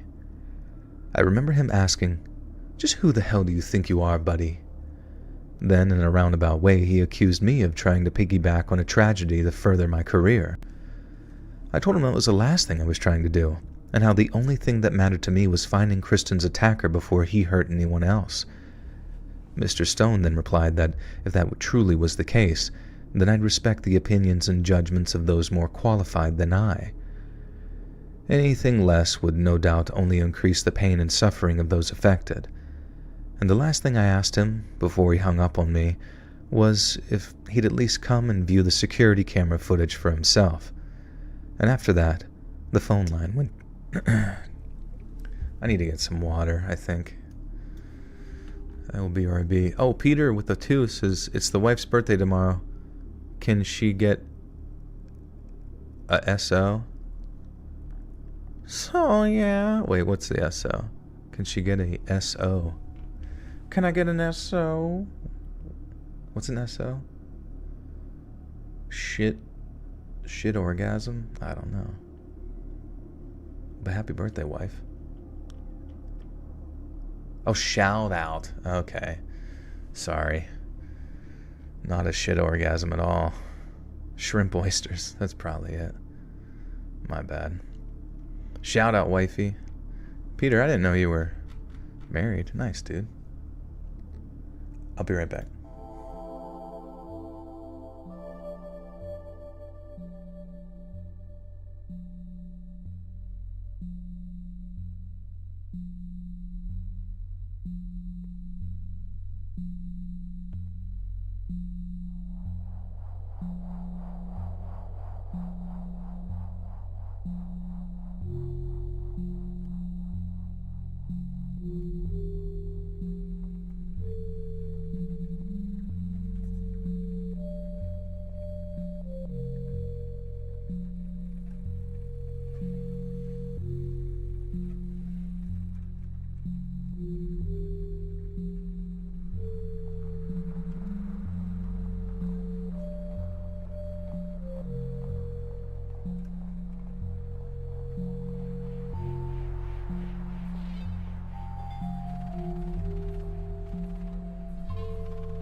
Sorry. Back to work, everybody. Sorry, I should have got that water ahead of time. Alright, we got 62% Quasi girls. And we got some hot dudes in here. Yeah, I love to have an SO real quick.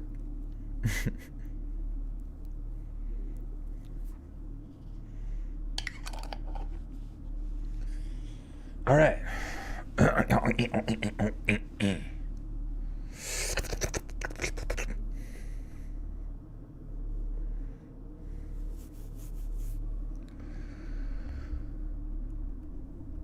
last thing I asked him before he hung up on me was if he'd at least come and view the security camera footage for himself.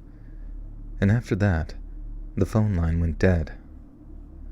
What Stone said about only increasing pain and suffering rattled around my mind for the next couple of days, and I really struggled with the possibility that, deep down, my motivations really were entirely selfish. I figured that in his mind, having the Parks family believe Jeffers was Kristen's attacker gave them a degree of closure, and me convincing them otherwise was simply unacceptable to Mr. Stone, who no doubt wanted the whole morbid chapter of his life to be over and done with. But to me, bringing the real attacker to justice was the greatest gift anyone could possibly bestow upon them. The Parks family didn't need a sense of justice.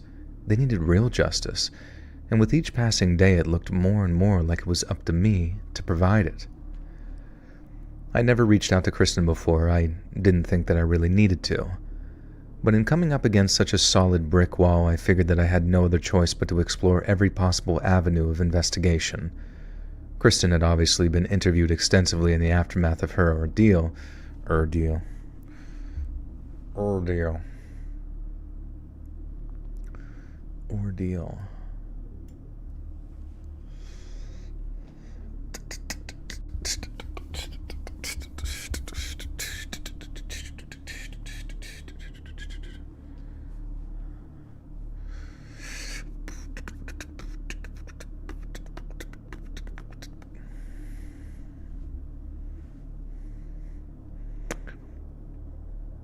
Where'd the snow person go? I want to talk about more science fiction stuff.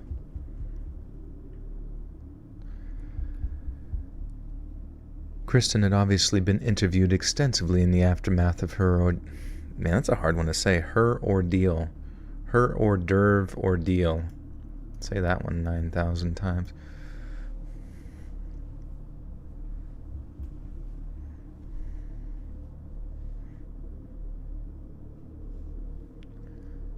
No, their name is Snow. And they were talking about cool sci-fi stuff.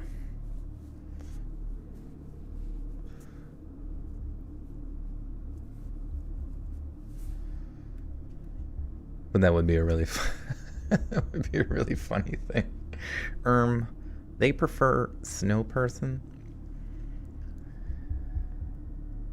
Kristen had obviously been interviewed extensively in the aftermath of her ordeal, but I needed to make certain that the cops hadn't missed anything, and so I called her parents and asked if I could talk to her. As I already mentioned, Kristen had a great deal of difficulty recovering from her ordeal, so her parents weren't too keen on... You like sci-fi? What kind of sci-fi stuff you into? Wait.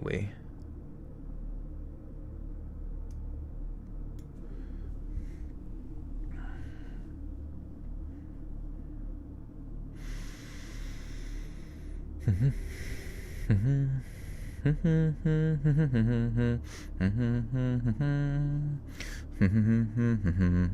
know what sucks? Years ago I had a video about like scary furry con stuff, and it only got like 80k views compared to like some of my older videos getting quite a few 100,000. And I feel like that video was so good. Like the stories in it were like really solid, just with some true crime in there as well. And I was like, that is a hidden gem that I think more people should hear. The Jetsons are playing. The Jetsons versus the Patriots. As I've already mentioned, Kristen had a great deal of difficulty recovering from her ordeal, so her parents weren't too keen on her talking to a reporter, especially not one from such a minor publication. But after a long and heartfelt talk with Kristen's father, Patrick, he invited me over to his home to talk with his daughter. At first, Kristen told me very little that I didn't know already, and anything that was new was irrelevant enough for me to understand why it had been left out of the reports. The only thing that she'd mentioned that I felt was worth noting down was that one of her attackers smelled like cinnamon. And this little detail had not been in any of the police reports. But when I asked Kristen why she'd failed to mention this before, she told me that she had, on numerous occasions in fact, and had no idea why it hadn't been in any of the reports. And that's not the only thing that somehow hadn't made its way into the police reports. I asked if she was 100% certain that it was her attacker who smelled like cinnamon, and not just some kind of ambient scent in the place that she kept, like an air fresh. Sorry, that caught me off guard. The like. When someone includes like "and the like," it just seems so informal. It just like confuses my brain. In conversation, and like, is common amidst people, American vernacular. But in writing, it's just like so random. Like they took a second to like put a filler word in there, and like ... ellipses. Poopy pants. Hash browns or eggs? Definitely eggs. Scrambled eggs with ketchup.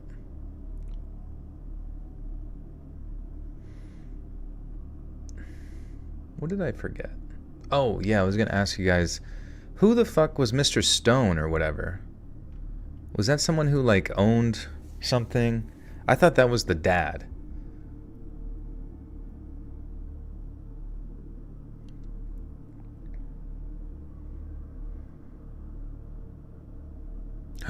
Do they put eggs? Oh, yeah, I guess they do. Never mind, sorry.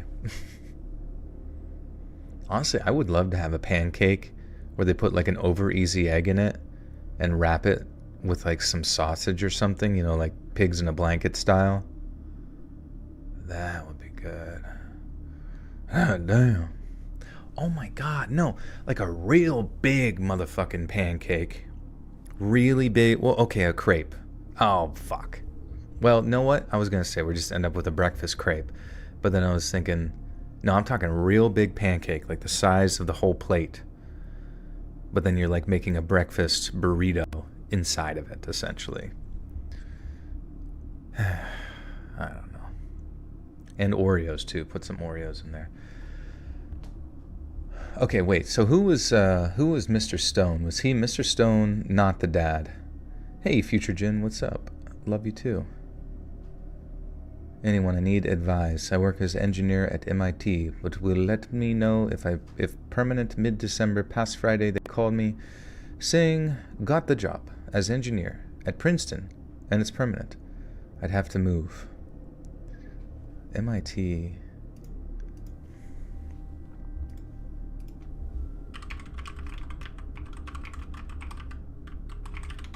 I mean, I guess if you're getting a permanent job. Anyway, let me know. Well, I mean, I guess you can use your permanent other position as leverage to like get an answer out of the MIT position. So Massachusetts Institute of Technology in Cambridge, Massachusetts, and Princeton University in Princeton, New Jersey is approximately 5 hours drive, depending on traffic. If traveling by train or plane, there are also options. Oh, yeah, I'm just curious. Amtrak, 4-hour Amtrak ride. Well, yeah, I mean, honestly, in that situation, because it's time sensitive, you kind of need to use the one position to like leverage another one. And honestly, I think you can accept a position somewhere prior to like signing or whatever, and I don't know. You have to the art of the deal. You got to do the art of the deal. Don't let your left hand know what your right hand is jerking off. You know what's going on.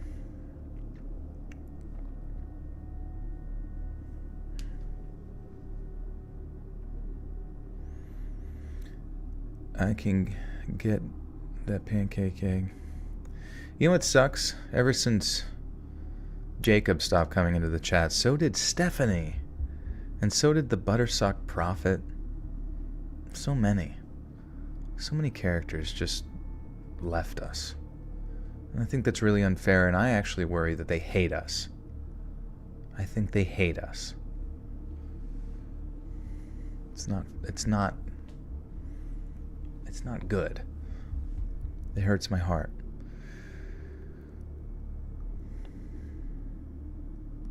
Maybe it's Jacob working for MIT. Jacob got a job at MIT and Princeton same time. Like Beetlejuice. We've said his name so many times in chat, and he has no Beetlejuice powers. The whole bowling family has abandoned us. Jump ship. Probably gone to watch a Mr. Nightmare live stream on OnlyFans. It's a new age.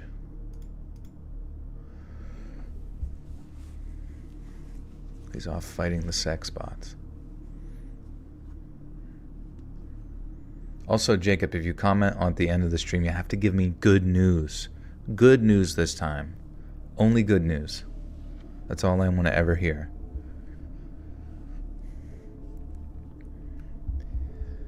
I asked if she was 100% certain that it was her attacker who smelled like cinnamon, and not just some kind of ambient scent in the place that she was kept, like an air freshener or something. Kristen told me that she'd never been so sure of anything in her life. She'd been mostly blindfolded, but was certain that while it was two men who abducted her, only one of them ever violated her, and every time he did, Kristen smelled sweet cinnamon on the man's breath. Before leaving, I thanked Kristen for her time and thanked her father for arranging the meeting. The detail about the cinnamon on her attacker's breath was entirely new information to me, and I wondered just what else I had yet to discover.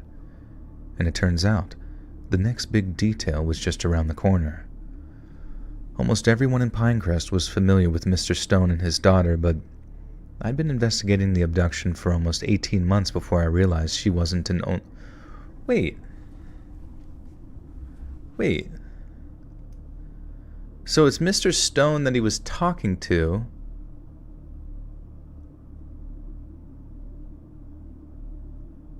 Wait. I'm so fucking confused. Am I getting this wrong?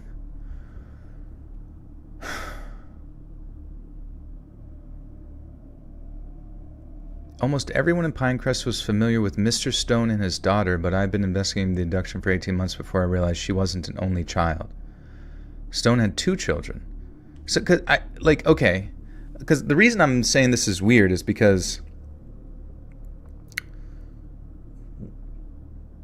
wasn't he, the investigator, talking to Mr. Stone, and he was pissed, and he was like, shut the heck up, and he hung up on him, right? The line went dead. He was all pissy and angry.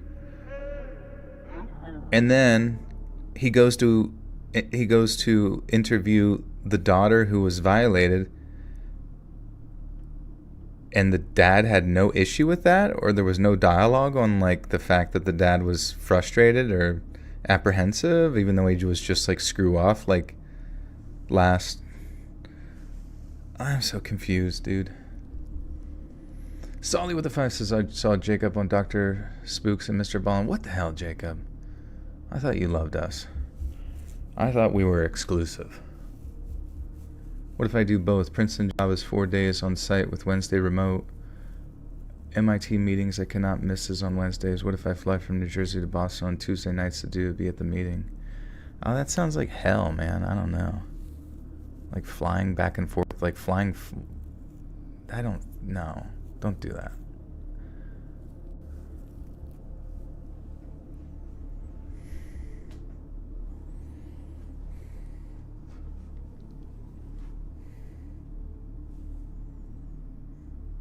You lied on the poll? That's it. Someone has skewed the data. Poll is over. 62% Quasi Goyles, 37% hot dudes. We gotta pump those hot dude numbers up. Just got back from a haunted house. It was spooky. Nice, that's awesome. What did you see? Hey, Shorn, what's up?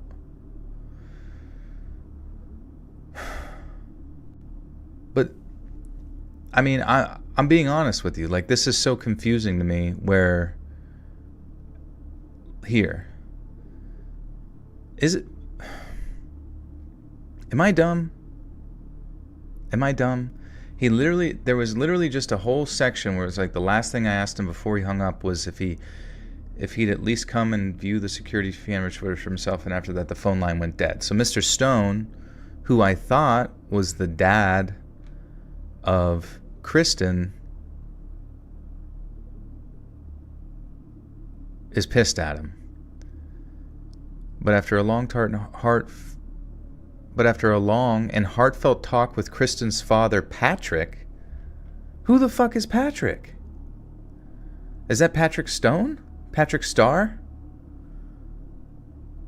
Who the fuck is Patrick? Isn't Mr. Stone? Am I dumb? This is Patrick. Patrick is the dad. Well, then who is Mr. Stone? Is that... Oh, is that the lawyer?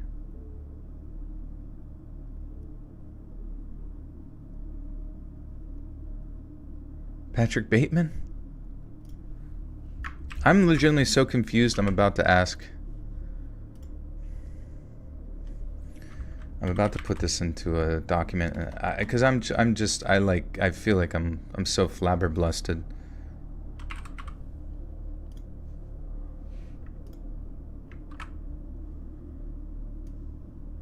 Okay, 1 second.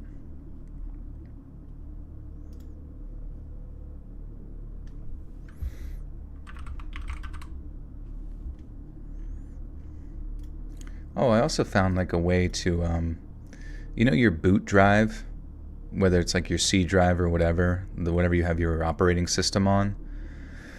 Apparently, if you remove through a command prompt run as an administrator, you remove the option to do hibernation, like you just remove hibernation, it like saves you like 20 gigs of hard drive space on your like boot drive, your C drive most likely.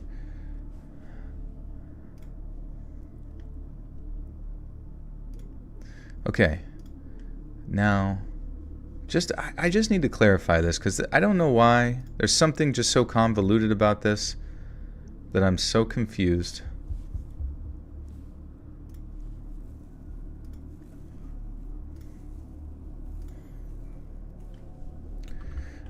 Analyze this story.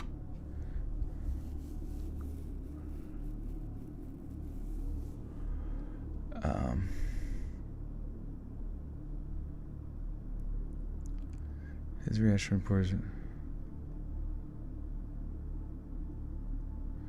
a powerful, respected community figure. His Wait. So wait, dude, am I dumb? Did I miss? Okay, so is Mr. Stone the father of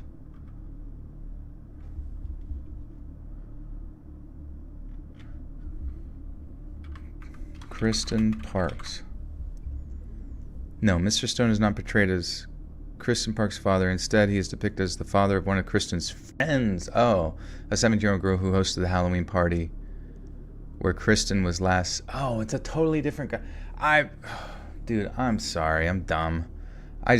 My reading fucking comprehension is shit. Mr. Stone is also the father of the son known as Junior. Oh, I guess that's later. Fuck. Okay. I just put it in there just to I don't know why, like the characters, for some reason I couldn't keep them straight in my head on, like I thought Kristen was like, it was her house or some shit. Alright, anyways.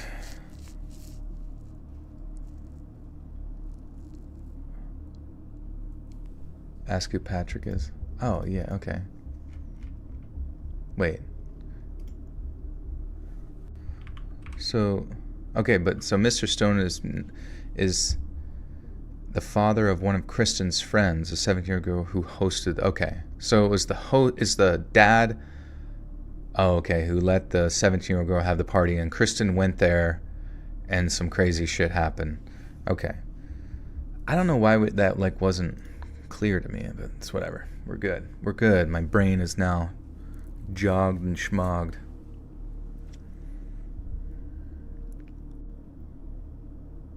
Was I more confused or flabbergasted?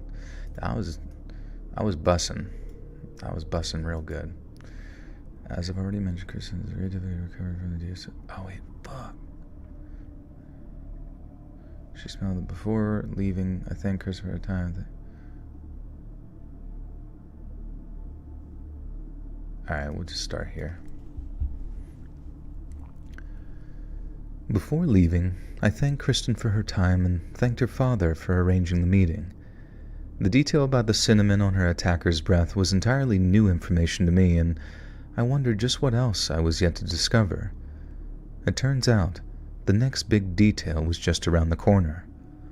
Almost everyone in Pinecrest was familiar with Mr. Stone and his daughter, but I'd been investigating the abduction for almost 8 months before I realized that she wasn't an only child. Stone, who had hosted the party, had 2 children, a 17-year-old daughter and a 19-year-old son, and while his daughter was a popular and high-achieving high school junior, his son had not been blessed with intelligence or social skills. Stone's son, who I guess I'll just call Junior, had been diagnosed with learning difficulties at a young age and was transferred to a dedicated special ed school. But that is just about all anyone knew about young Junior. He was rarely seen outside the family home, and when he was always in the company of either his mother or someone who was babysitting him. Maybe not babysitting.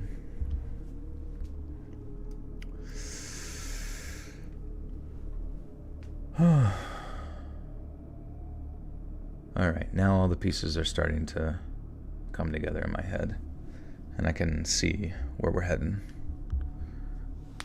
Would you rather be president or governor of your own state? Well, I mean, I guess technically the governor would have more power over the individual states. But I mean, the executive branch has a lot of power over, like, funding, I guess, through various forms. I remember during COVID, it was like the governors that were kind of making that larger decision to, like, shut down most of the states specific, so it didn't really matter what the executive branch cared or wanted to do. It was kind of up to the states to decide, which created a pretty strong divide. That was a weird time. I remember there was like a period of time where I honestly thought that this was going to be like a new thing where you had to like check in prior to like crossing over state lines and things like that. But I guess when I look back on COVID, it was almost like more of like a data gathering operation where you could kind of see like how far you could push the population and most populations to a certain degree. It was weird.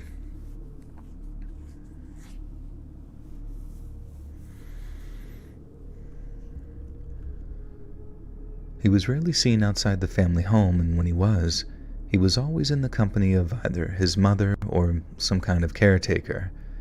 Kids who met him said he was weird and that he mostly stayed up in his bedroom watching horror movies and reading comic books.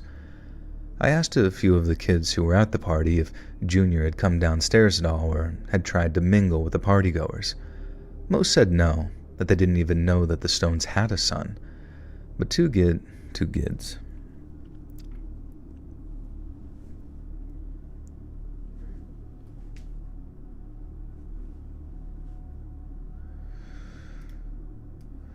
I've been hearing COVID so often lately, like an era. I mean, I guess it technically did sort of represent like an era to people since, aside from it being like a coronavirus or whatever, it obviously affected like people's lives and what they could do and how they interact with people for like a solid 2 to 3 years, depending on where you were. Affected a lot of things. Fucking biggest amount of like inflationary time period in modern history. Fucked up, man. I hate this shit. But 2 kids said they had seen an older boy at one point, not wearing a costume and talking to one of Stone's security people. I then got in touch with the cop from Miami-Dade Police Department, the one who told me about Stone's attorney ruling out Jeffers' alibi. He said Junior hadn't been questioned at all regarding the events of that evening, and that as far as the police department knew, he'd been up in his bedroom the whole time. See what I was saying about... You see what I was saying about the... Man. You see what I was saying about how things just started to unravel? I had kids saying Junior had been at the party, if only for a brief period, but then the police department told me point blank that he hadn't come downstairs all night. I asked them how they could be so sure of that, and you know what the cop told me? Because Mr. Stone told us. The next time I called Stone marked the last time we ever spoke. We weren't on great terms after our last phone call, the one where he'd advised me to, in so many words, stop asking questions. So when I called him that last time, he wasn't exactly pleased to hear from me. He picked up the phone, I announced myself, and then when I asked to talk to Junior, he hung up the phone. No questions, no comments, just click, and the line went dead. And that was the early summer of '82, and I didn't give up on the case, not by any stretch, but that call marked the point at which my progress started rapidly slowing down. Without Stone's support, and with the police department quickly losing patience with me, it seemed like I had little choice but to put the entire project on the back burner. I had other fish to fry. We're having a fish fry.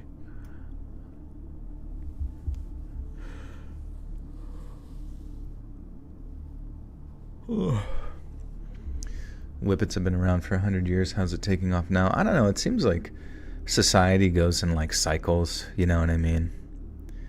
Whether it's just cultural stuff, like a lot of the kind of like the PC culture that, you know, that there was various other decades throughout the 20th century that had a lot of like very PC or, I don't know, outrage style culture. In the 90s, there was a lot of like PC culture. In the 2000s, it kind of like went away for a while and people pushed against it. Then it kind of returned here more recently, and now people are starting to kind of push against it. But at the same time, it's like Whippets coming back, you know, in the form of the Galaxy Gas stuff, even though that, I know all this sounds very boomer-esque, but it is interesting when you start to notice the patterns. I mean, even something like TikTok, obviously that's old news now, but it's like people dancing. Like just getting up and doing quote-unquote trends, you know? To me, the idea of getting up and doing like a TikTok dance trend is a fun little thing to do in the kind of like conceptual sense of like a larger community, but at the same time, it's also like very cringe, this idea of like doing little silly trends that are going on, because, I don't know, I guess it lacks a certain degree of like uniqueness. But it reminds me a little bit of like the era of like planking. Do you remember when like planking was big for a while? Parkour, that kind of stupid shit, maybe over a decade ago. And then it just starts to pick up again. TikTok is boring and toxic. Yeah, what's going on? I mean, I guess you kind of like start to craft your own algorithm on TikTok. I don't use it, but... You're about to mention the planking. Yeah, and the Muffin Man. Do you have a Friendster account? That sounds so familiar, but I don't have one, I don't think. It almost sounds like a Neopet thing or something. Club Penguin. I never had Club Penguin, but my nephew had Club Penguin. A Grindr account. I'm on Grindr all the time, trying to grind and get that bag, baby. Grindr is an app for people who wake up at 4:15 a.m. and get after it. And absolutely plow through the competition.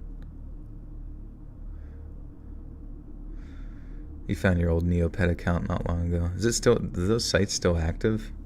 Sometimes I wonder. I mean, I guess there's servers that they eventually shut down, but I've always been curious if for some reason at some point the internet becomes sort of decentralized in a weird way, almost like Bitcoin or something. If like random bits of your or various websites can just like exist forever. Rather be the CEO of McDonald's or Taco Bell? Honestly, probably Taco Bell. I feel like if I could figure out how to put something in the food to like prevent diarrhea, everyone would eat there, and I'd be the king of the world. I'd be the king of Mexico.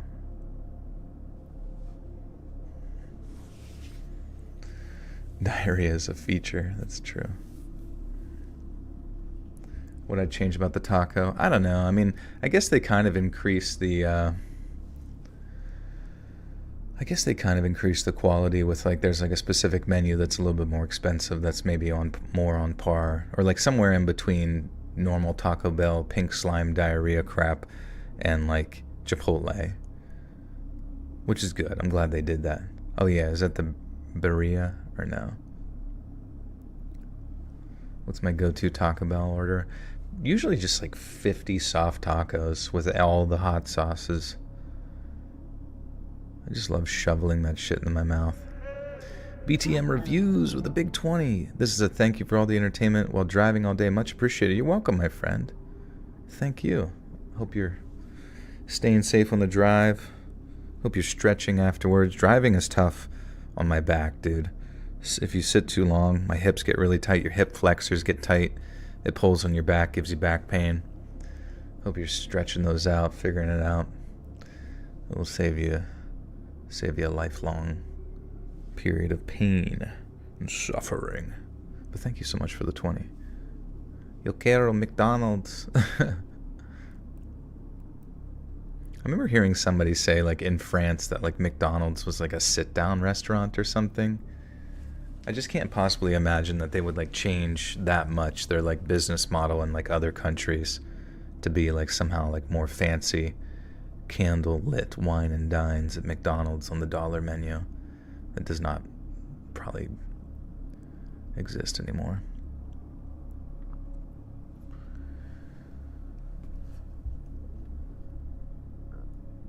I had other fish to fry.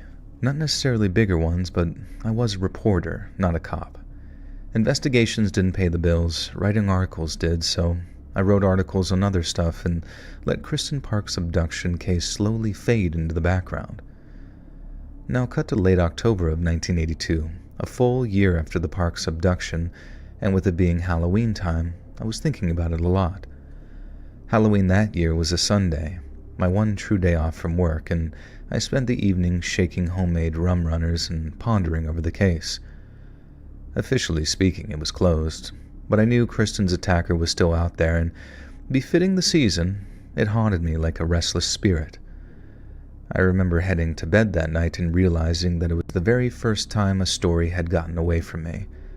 I imagined myself, coming up to 60 years old, still obsessed with this one, lingering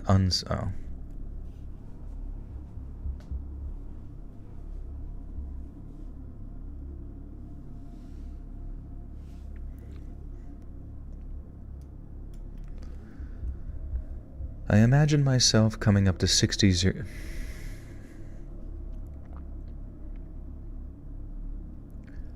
I imagined myself coming up to 60 years old, still obsessed with this one.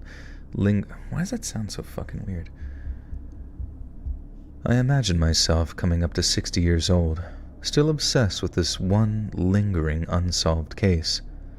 I'm actually laughing as I type this because my personal prophecy ended up coming true, all except for one little detail.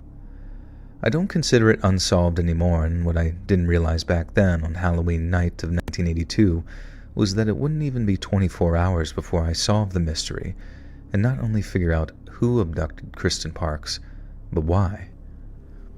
On Monday, November 1st, I was at the Pinecrest cash and carry pickup.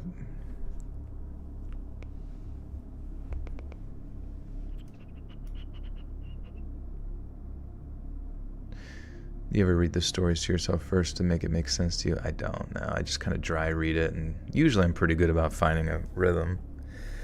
But since I'm recording, I mean, if I was not recording, I wouldn't stop. I would just keep popping through. How do I not bust up laughing sometimes? I don't know, sometimes you guys say funny stuff that makes me giggle. Here, you guys try and say something funny. This is still the first story. Would you post stories with footage or audio attached? Sometimes I do, if they have it like attached on a document or like a Reddit thing.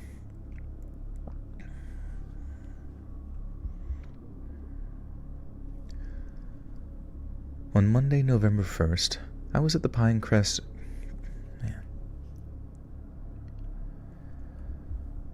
On Monday, November 1st, I was at the Pinecrest cash and carry picking up a few groceries after work. I've been thinking about the Parks case here and there, but with it being a work day, I had much more on my mind on... Oh my god, fuck. I've been thinking about the Parks case here and there, but with it being a work day, I had much more of my mind on the stuff that I've been working on that day. I remember grabbing a little hamburger helper because I wasn't much of a cook back then, along with a few other items before heading over to the registers. Now I got in line, then when I looked up, I saw the lady in front of me was one of Mr. Stone's housekeepers, who I'd met once or twice while visiting him at home. We exchanged greetings, then as we were chatting, my eyes wandered to the groceries that she had lined up on the little conveyor belt. Along with an assortment of cleaning items, there was a whole bunch of Halloween candy, and I correctly assumed the bags had been heavily discounted.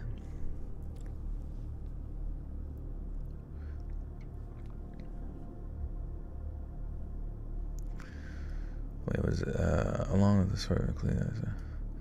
Hardest I ever heard Joel laugh was when someone said, "How can alcohol be bad for you if it stops your headaches and shaking hands?" I laughed at that. That's pretty funny, I guess. I hawk to it. I giggle to it. Hey, Tree Flesh, what's up? What's poppin'? He can make a weird noise like Tina from Bob's Burgers. What's that noise sound like?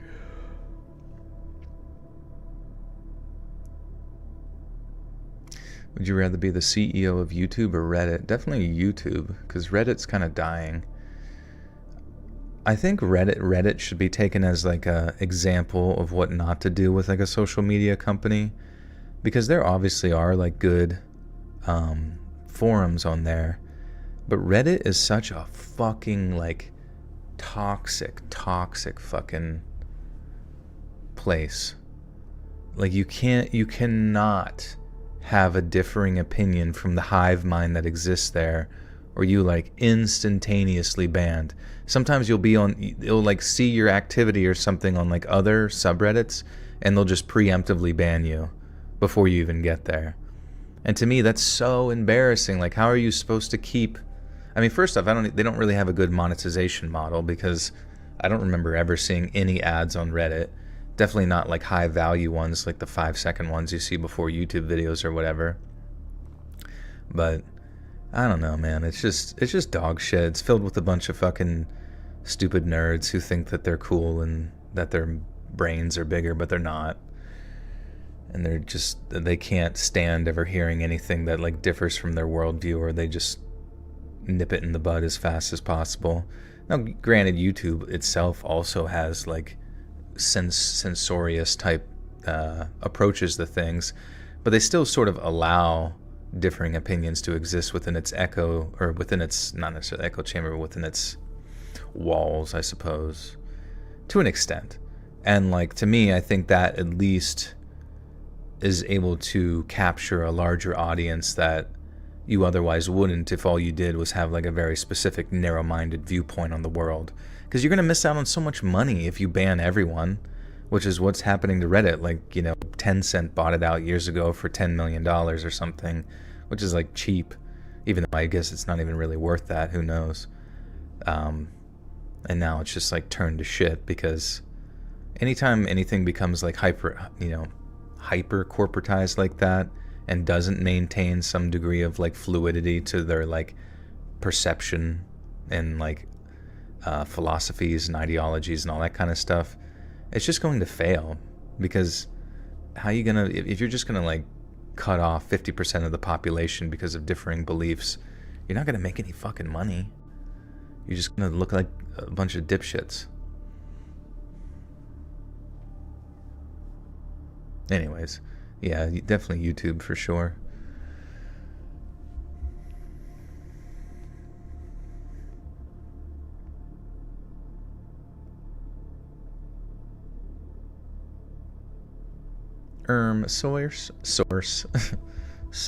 Sauce.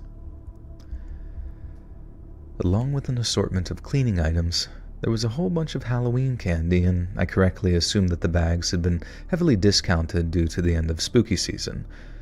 But the thing that really got my attention was how there had been at least 5 or 6 bags of the same candy, and that particular candy was atomic fireballs. I remember saying to Anessa, Stone's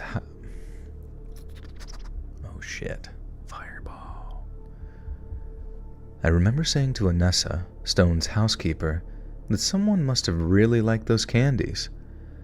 I remembered them from when I was a kid, but I never did like that name, Fireballs. Having my mouth burn just wasn't what I was looking for in a candy, so I never paid any interest in them on account of their name alone. And that's half the reason that I made the comment in the first place, just wondering which little psycho liked the idea of sucking on an atomic fireball instead of maybe a Jolly Rancher or Lemonhead. Anessa looked at me, kind of chuckled a little, then told me that they were all for Mr. Stone's son, Junior. That he loved those candies more than anything, and that they probably helped some dentist buy himself a boat to go with his vacation house down in Key West. And by that point, Anessa was packing her purchases into her paper bags, and just as she picked up the last bag of fireballs, she takes a look at the bag and then at me and says something like, "Ugh, cinnamon." There was a very, very brief moment, maybe only a millisecond, where I thought to myself, huh? I never knew they were cinnamon flavored. And then, everything dropped like a meteorite.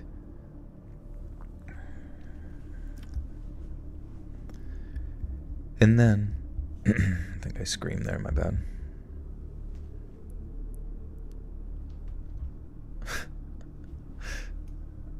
Nothing beats when I see something funny as fuck on Instagram and I see like by Let's Read Official.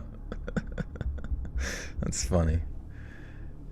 I'm leading you. I'm out scouting ahead, finding you good stuff. I'm like the dog looking for landmines. But instead of landmines, I'm finding fucking gold, baby. Gold buried on the dead bodies. Can you make more videos with attached photos, videos, and audios? All the ones you made were very nice. Yeah, I definitely can look into that. Maybe stuff with like creepy backstories and stuff.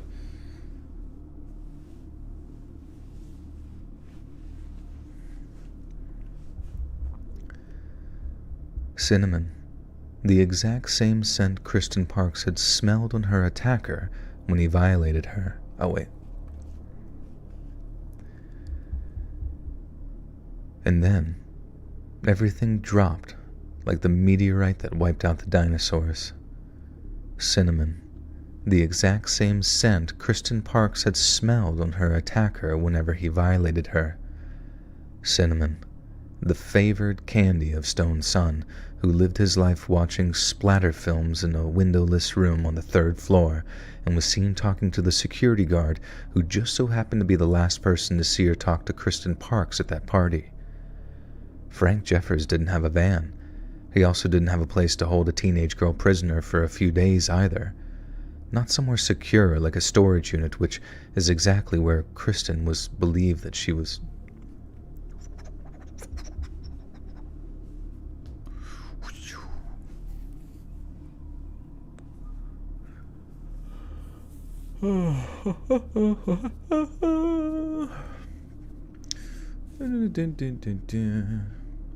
Would you rather date a frog? Oh, guess what? Guys, guess what? So I've been playing Breath of the Wild, right? A little bit, not a lot. But I got through the first area where you have to get to the 4 shrines that give you your 4 core abilities, right? Which it seems that there's a 5th one that you probably get after you unlock all the other ones. And then from that point, I didn't know where to fucking go, dude. I was so confused. I was like, this place is huge. Like, do I just go, like, clear out other shrines? You know, because it's like an open world where you can just go wherever the fuck you want, you know? But it's very dangerous. There's a lot of, like, just bad shit everywhere that you're pretty ill-equipped for. But I saw on my, like, objective menu in the menu screen that you were supposed to go, it just said, defeat Ganon.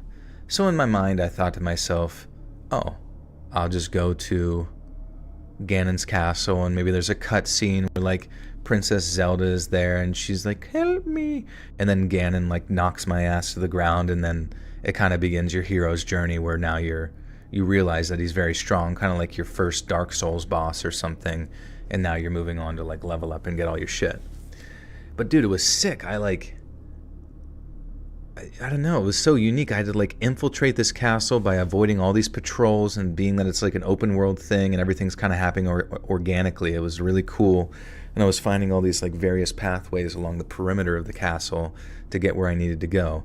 And then, you know, I blew a hole underneath the side of the castle with the bombs that I had acquired in this one wall that clearly looked like it could be blown up. And inside there was, like, a mine shaft. And the mine shaft had like a mine cart in it. And I was like, holy shit, what do I do? And I realized you can freeze time on that thing and then hit it, and it builds up its inertia when you hit it, and then it, like, takes off on the mine cart.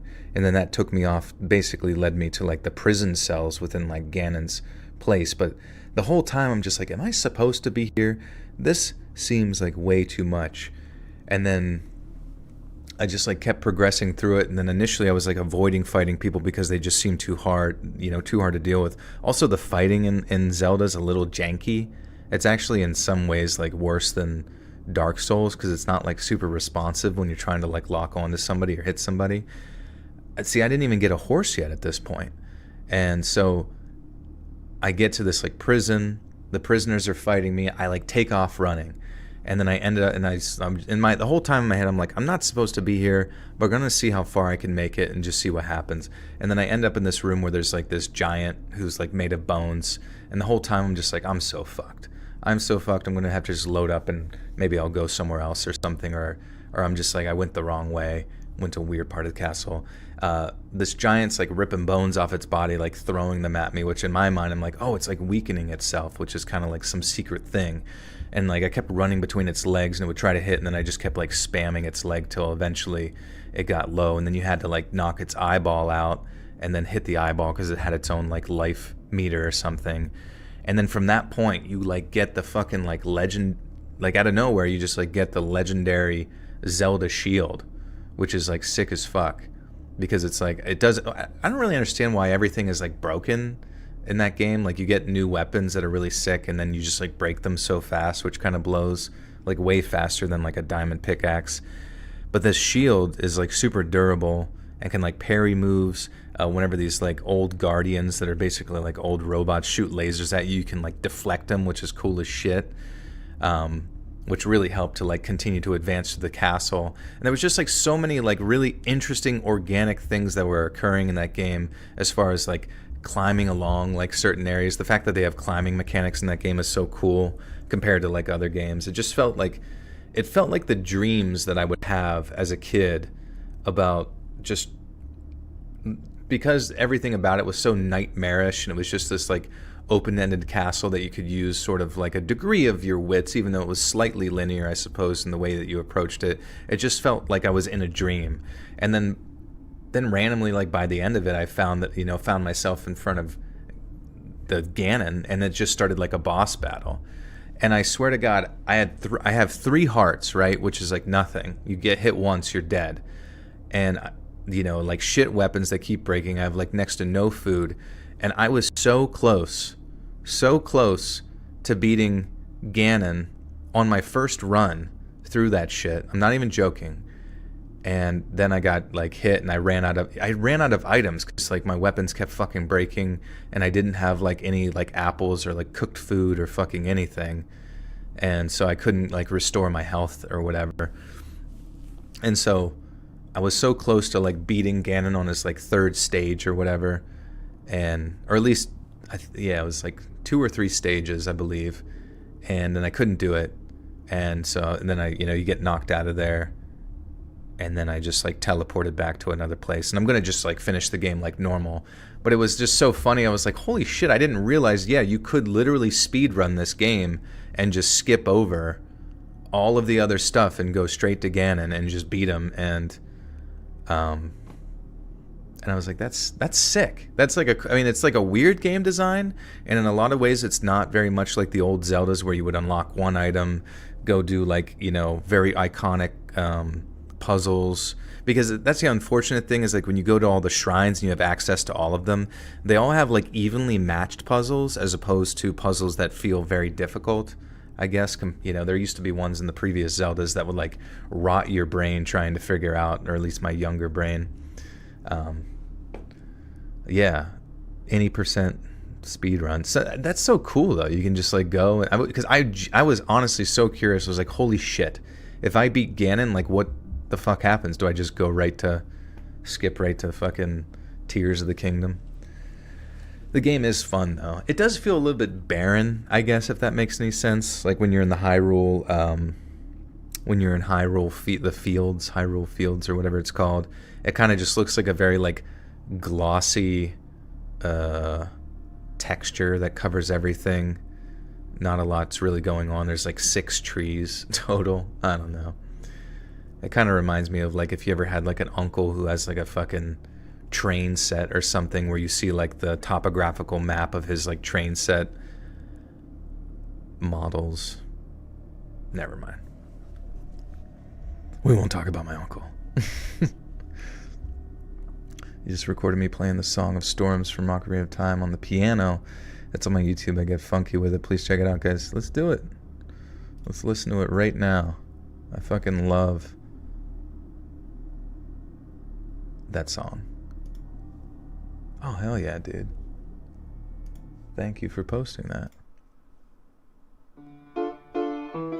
Dude, it's so good.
Oh my god. Dude, it's crazy. Oh my god. This is so good.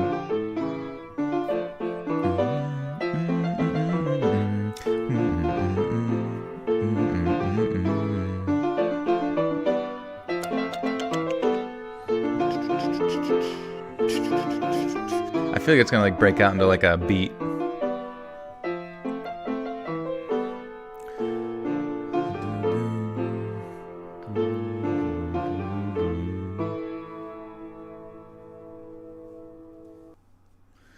Dude, Jonah, that was so good. Now I will play my own. No, that was seriously so good. And you have it like it's all memorized. You weren't looking at any sheet music. You were literally just looking at the piano, just killing it. Everything like committed to memory, which is so impressive. Did the stream restart? No. I went here because this is like where my desktop audio is connected to on this scene.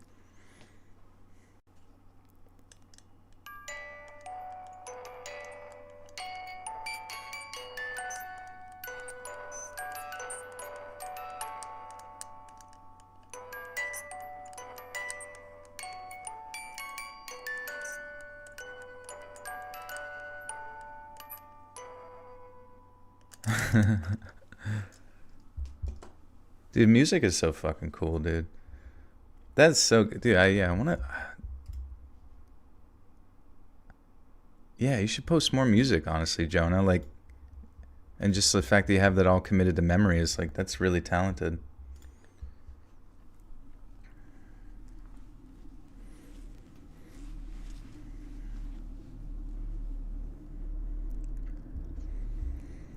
Oh, man. You guys are freaking awesome. Is that the kalimba? No, it's literally one of those things you may have seen like advertised where you just like crank it and it plays itself. But I love, I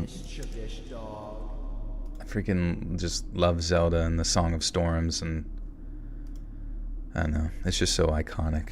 I'm excited to, like, curious like where they're gonna take the series now. Shirley Meyer, welcome to the Buttersock Cult. You now have access to bonus content. I will literally send someone money if they can help me. What's happening, Ramlim?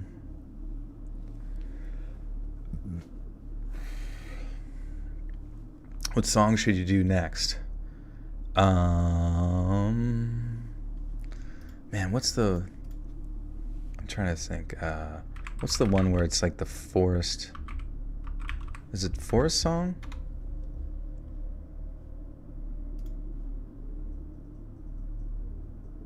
Yeah, I mean, even if it was just... I wonder, is this difficult to do on the piano, this one?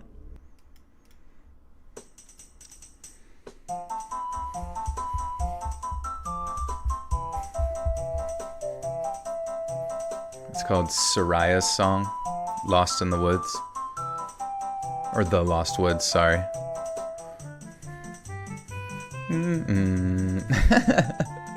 Dude, it's so... Like, the person who gets to, like, make the music for Zelda must just be, like, the happiest person on earth.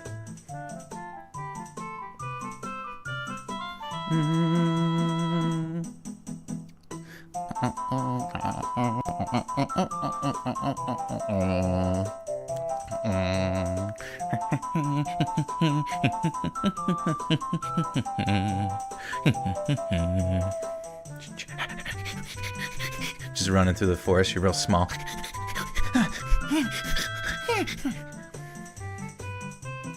Oh shit.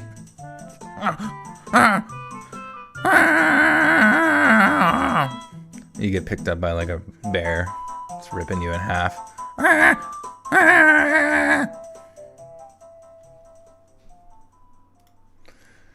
Alright. We still haven't made it through story 1. Playing Majora's Mask on your 3DS. Nice, dude. Shit's so good. Just all the games are so classic, you know. You can go back to them anytime and you will have a fun experience, because a lot of it's just like, it's more about activating your mind than it is, you know, trying to impress you with crazy graphics or insane mechanics. Like, you know what you're getting into, you know. There are iterations each time advancing the series to a degree, but I just feel like there is something very masterpiece-esque in the Zelda series itself.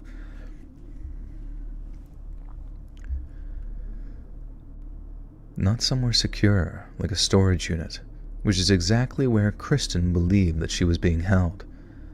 But Mr. Stone, who suddenly didn't seem so excited on seeking justice for Kristen when the investigation suddenly involved his family, he had the means to purchase or rent just about anything, and maybe, just maybe, had the money and the will to buy his socially inept son a little private time with a young friend of his sister's that had caught his eye.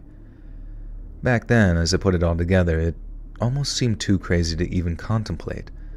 Stone was a pillar of this community, someone who was either respected, admired, or loved.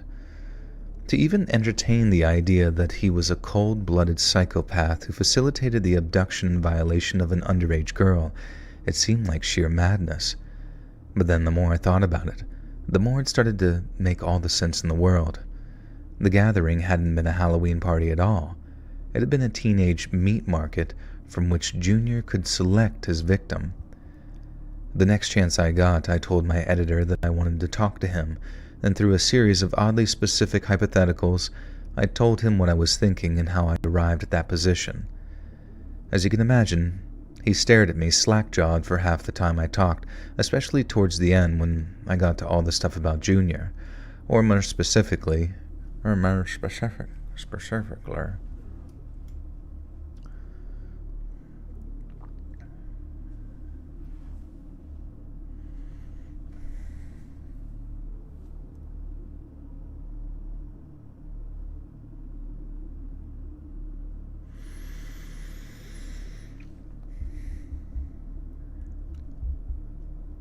more specifically, how he should have been the #1 suspect but was never even questioned. My editor thought about it for maybe 15 to 20 seconds, then told me that as long as I could write it in a way that didn't get us sued into oblivion, into Skyrim.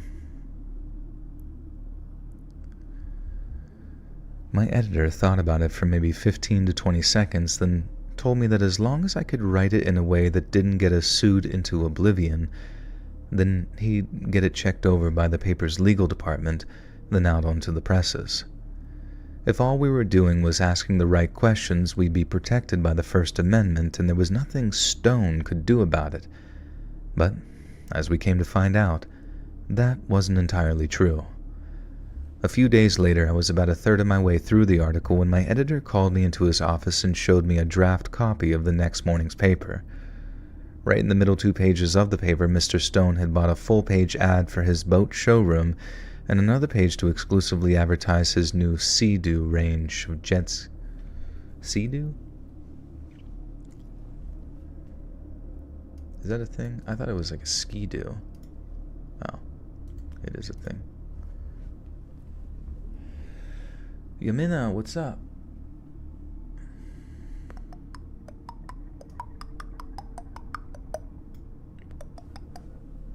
Yeah, did Jonah answer? How long you been doing piano? Did we ask that? Sorry if you already asked that. I started teaching myself when I was... Oh, there it is. Started teaching myself when I was 8, so next July will be 20 years. Damn, that's crazy to say, but it's been very on and off. That's awesome. In my opinion, it should be on. And you should do it literally... forever.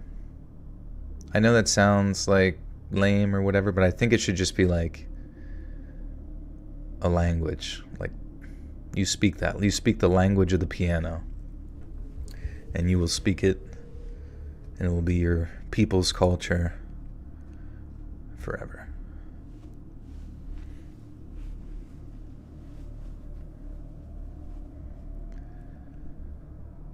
Right in the middle. Fuck.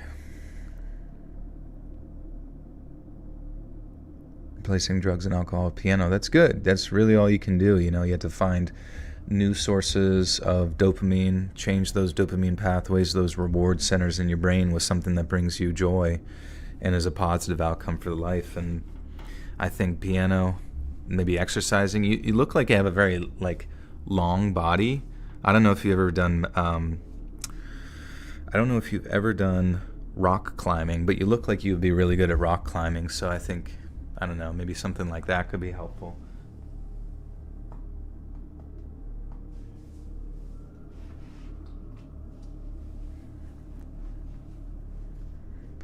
I'm not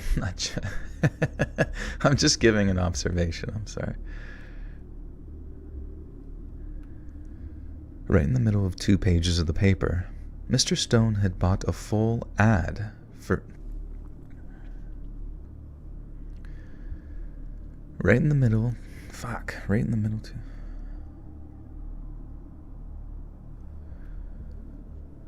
the middle 2 pages of the paper, Mr. Stone had bought a full-page ad for his boat showroom and another page to exclusively advertise his new Sea-Doo range of jet skis. Stone had signed a 24-month-long advertising deal with his employers, one worth almost $100,000. He knew that with that amount of money at stake, there was no way in hell that the paper's owner would run a negative story about him, and as a result, my editor told me that we'd have to kill the Junior story. That might sound weird, but I wasn't surprised. Seeing that giant ad almost knocked me off my goddamn feet, but I remember thinking, of course he bought an ad. Of course he did. He had all the power in the world, and I was just a goddamn scribe for a crappy small-town newspaper. If I pushed things any further, I'd probably end up with a pair of cement shoes or something. So instead of potentially risking my life as well as my job, I opted for survival and killed that story. I remember an old black and white movie that I saw once when I was a kid. I can't remember what it was about, but some beautiful broad was crying to some bogey... Bogey?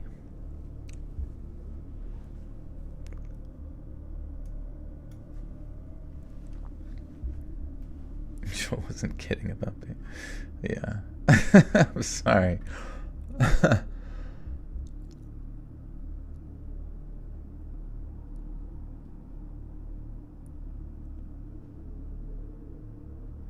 Yeah, Jonah, let me know and we will take a listen to the music next time.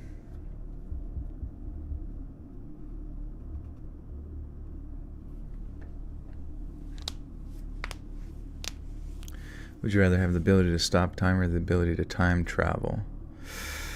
Stopping time would be kind of cool. Hey Sharon, what's up? I can't remember what it was about, but some beautiful broad was crying to some bogey wannabe about how unfair and unjust the world is. In response, wait, what the fuck is a bogey? The bogey wannabe. Is a boogie wannabe? Bogey wannabe?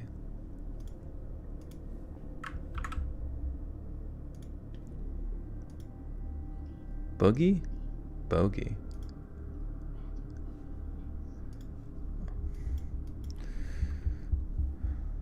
Let me start. I gotta ask what the hell a bogey. What? Oh shit! 1 second.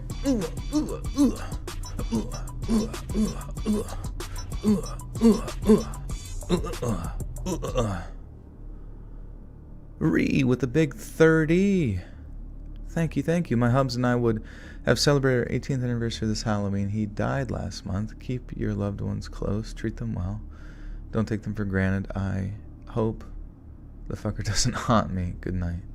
Good night, Ree. I'm sorry to hear that, and thank you so much for your generosity over the years. You've been very, very kind.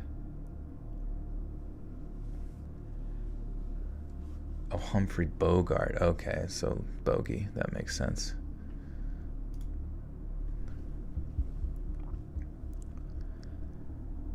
I can't remember what it was about, but some beautiful broad was crying to some bogey wannabe and how unfair and unjust the world is.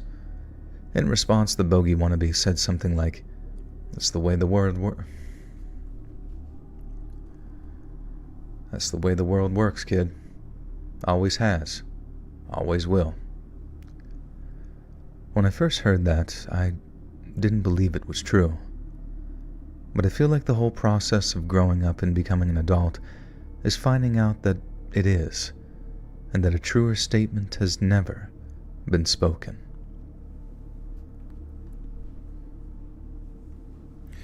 Would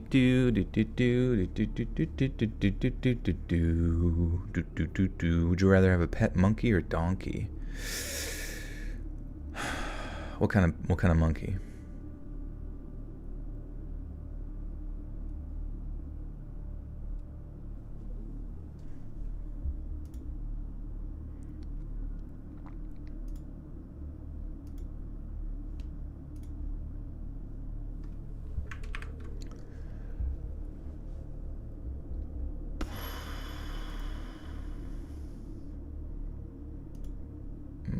Damn it.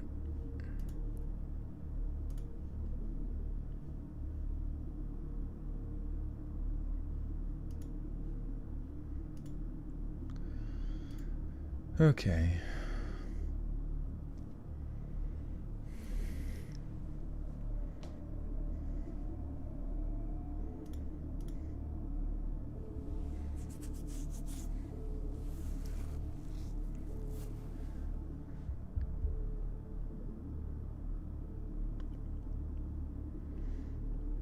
Have a Brian Griffin or Scooby-Doo? Probably Scooby. Scooby seems like way more loyal.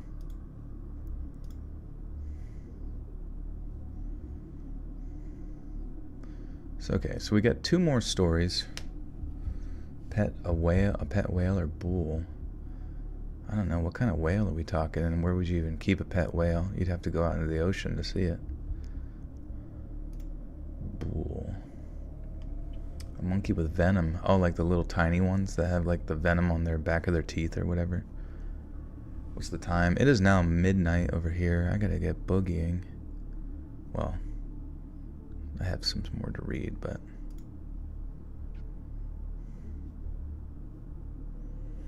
Boogie, boogie in my butt, boogie in my butt.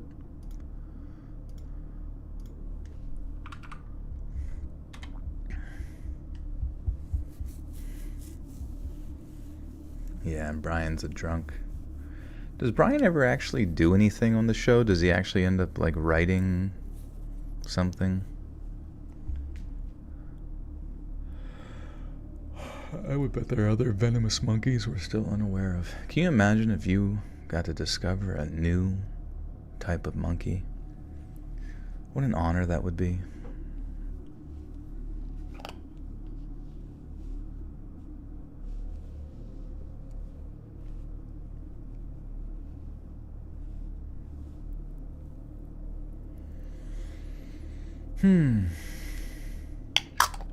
Wait, chimpanzees have venom in their mouth?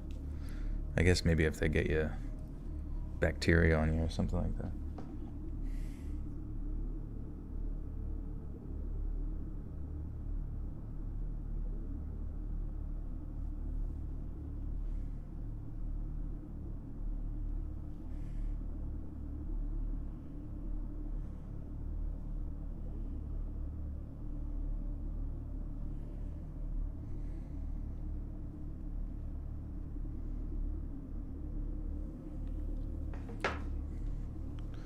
All right.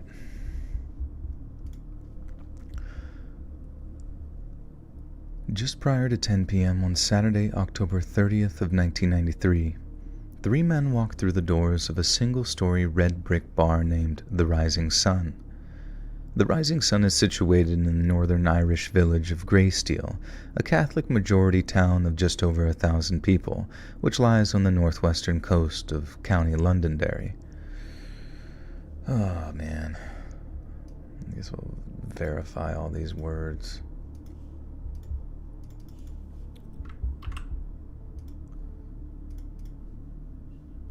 Londonderry. Okay. I don't know. I'm just like, you never know if it's going to be Greysteel or Greysteel. Greysteel.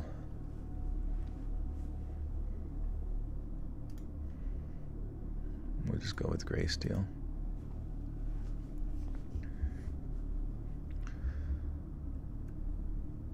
The Rising Sun is situated in the northern Irish village of Greysteel, a Catholic-majority town of just over 1,000 people which lies on the northwestern coast of County Londonderry. That evening, the bar was hosting a Halloween party for the town's residents, with a great number of them donning creepy costumes before descending on the rising sun to drink and dance till the wee small hours of the morning. When the 3 men walked into the bar, they were wearing matching dark blue boiler suits, with only their mouths and eyes visible underneath coal-black balaclavas. Their sudden presence was barely noted by the bar's occupants, who believed their outfits were little more than costumes. But the men had not arrived to enjoy the party. They had not brought joy or revelry. Instead, they brought only...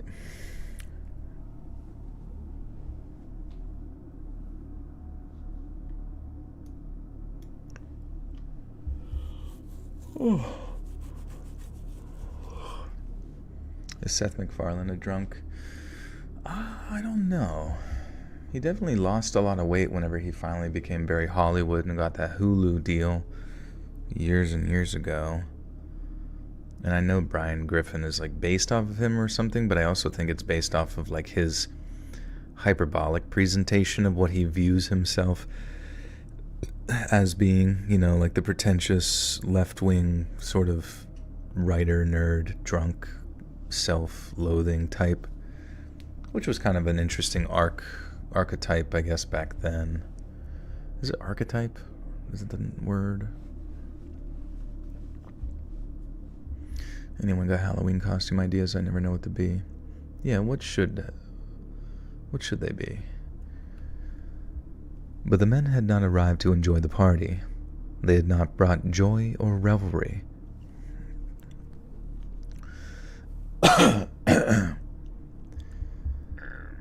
Motherfucker, god damn it. But the men had not arrived to enjoy the party. They had not brought joy or revelry. Instead, they brought only death. Just 7 days earlier, 2 delivery men drove a blue Ford Escort into Belfast from... fuck, man.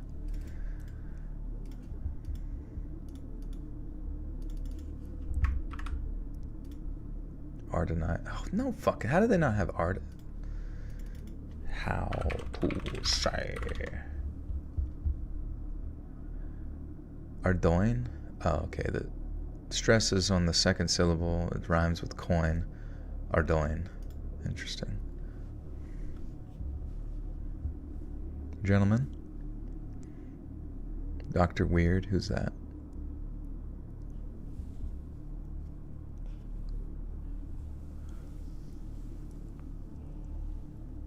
Oh, yeah, I was gonna go as like Ariana Grande or something.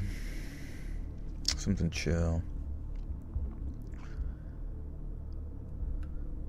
Just 7 days earlier, 2 delivery men drove a blue Ford Escort into Belfast from nearby Ardoin. They parked just around the corner from Frizzle's Fish Soup on the Shank Hill Road, and then after retrieving a heavy gym bag from their trunk, they began carrying it towards the fishmongers. Seeing as it was shortly after 1 p.m. on a Saturday when the 2 delivery men arrived, the fishmongers were extremely busy. So busy, in fact, one of the delivery men, Thomas Begley, had to wade through the crowd of customers alone, having hoisted the gym bag into both arms. His plan was to place the delivery on the refrigerated counter in front of him, but the 5-pound bag did not contain even an ounce of seafood. Because Thomas Begley and his companion Sean Kelly were not couriers of perishable goods. They were members of the Irish Republic Army's Belfast Brigade, and instead of fish, the bag Begley was carrying contained a highly volatile, homemade bomb.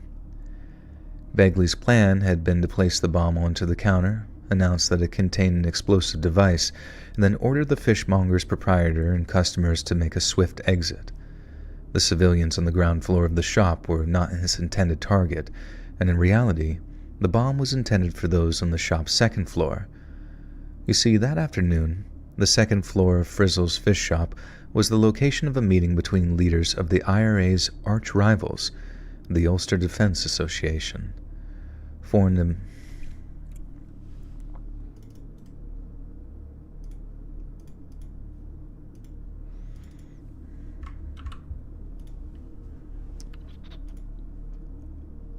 Ulster, okay.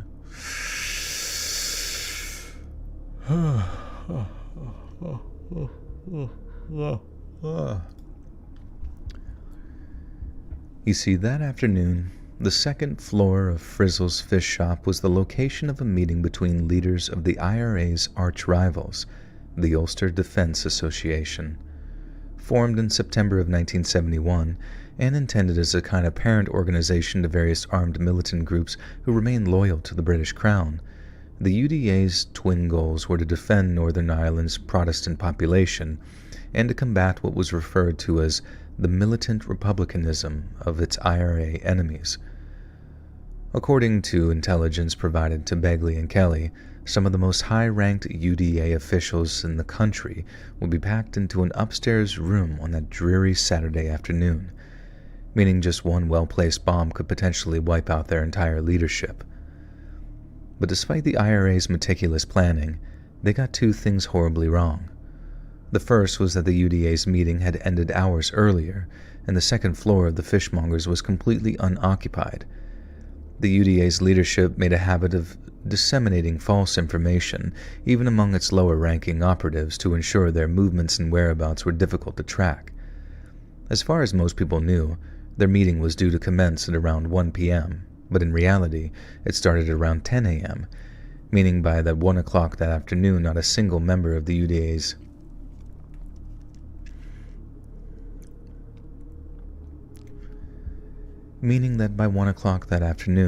not a single member of the UDA's inner council. Fuck.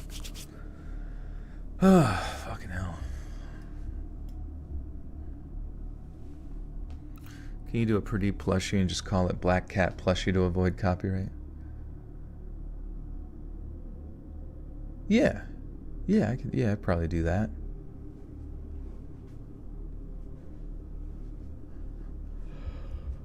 Maybe like a cat in a space suit hat or something. Meaning that by 1 o'clock that afternoon, not a single member of the UDA's inner council was present when the 2 IRA operatives arrived with their bomb. But this was only the lesser of the IRA's 2 mistakes that day. The primary one was enlisting the help of a Catholic bomb maker with extremely subpar bomb-making skills. As Sean Kelly waited near the fishmonger's door, his role being to shepherd customers off the premises, Thomas Begley hoisted the gym bag onto a refrigerated counter in front of him. Once he'd set it down, Begley planned to announce that he had a bomb and that all innocent civilians should vacate the area. But Begley didn't even get a chance to speak. The moment he set the explosives hold all down onto the fishmonger's counter, the bomb inside of it suffered a catastrophic malfunction and detonated prematurely. Begley was killed instantly. In fact, he was practically vaporized by the 5 pounds of explosives the device deployed.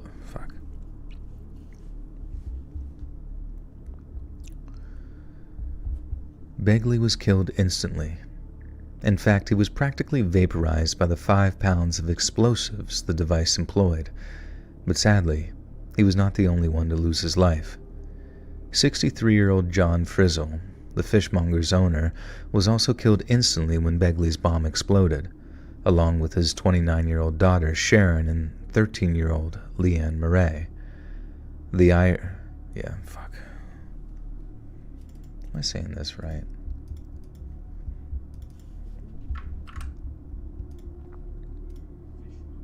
Okay. I want to be Samwise from Lord of the Rings, only accepting potatoes in my pillowcase. That's funny. I'd rather be part of the Russian spirit. I have no idea. Probably not that. That don't sound fun either way. 63-year-old John Frizzle, the fishmonger's owner, was also killed instantly when Begley's bomb exploded, along with his 29-year-old daughter, Sharon, and 13-year-old Leanne Murray.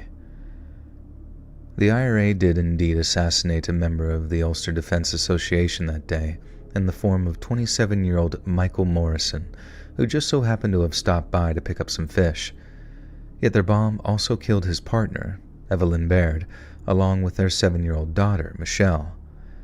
63-year-old George Williams also died in the blast along with his wife, Gillian, while 38-year-old Wilma McKee was crushed to death when the force of the blast caused the old building to collapse into a pile of rubble.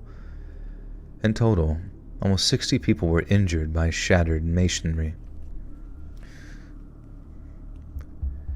And flying glass. Then, over the next several hours, broken bodies and bloodied survivors alike were dragged from the debris by a mixture of emergency services and frantic volunteers. In the aftermath of what became known as the Shankill... Shankill? I don't know.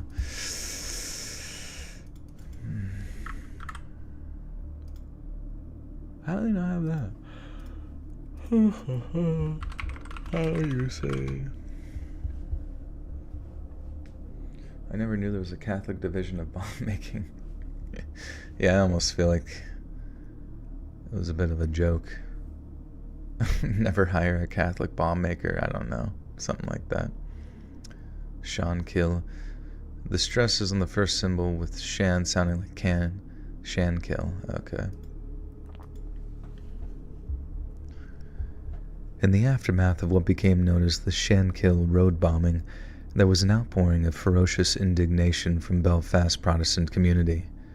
One prominent member of the UDA, Billy the Twister McQuiston, Billy the Titty Twister McQuiston,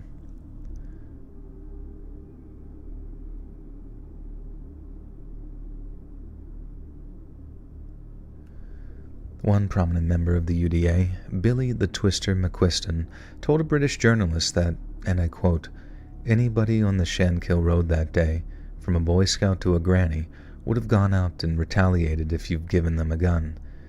Even though the IRA's plan of attack had sought to minimize civilian casualties, its disastrous execution meant most people saw the bombing as a despicable and indiscriminate attack on Protestant civilians. Rather than a targeted assassination of the UDA's command and control element, Shankill's Protestant community believed the bomb had worked exactly as intended. But UDA chieftain, Mad Dog Johnny Adair, knew different. Adair knew that he and his fellow inner council... Man, I keep wanting to say inner circle. Fucking hell. Fucking hell.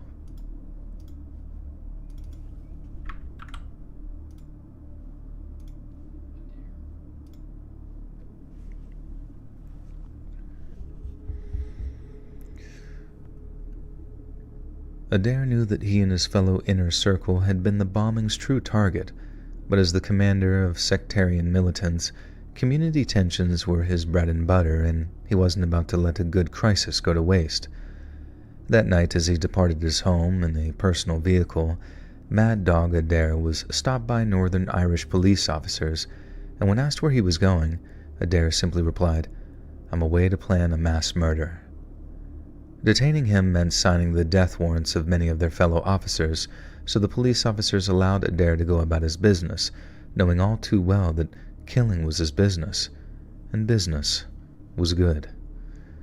At Adair's behest, the UDA's leadership ordered immediate reprisals.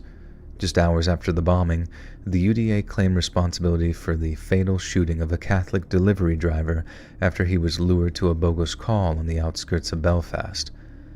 Then on October 26th, the UDA murdered 2 additional Catholic civilians in a machine gun attack on a Belfast council building that saw 5 others seriously wounded.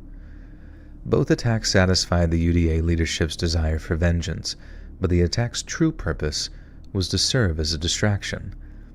Make British security services believe that their target was Belfast Catholics, and the redistribution of security forces would leave more provincial targets much more vulnerable.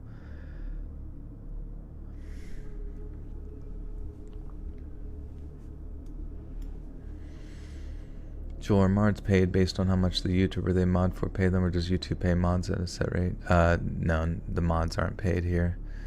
They're paid in kisses and hugs and toe suckings. Just kidding.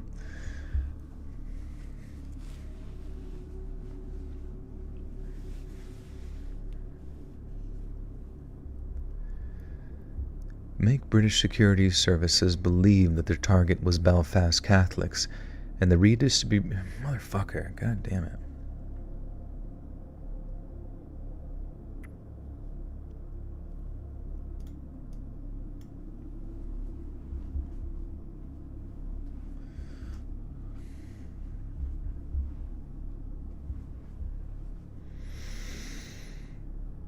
Yeah, they're paid in blessings. I bless them every time they come in.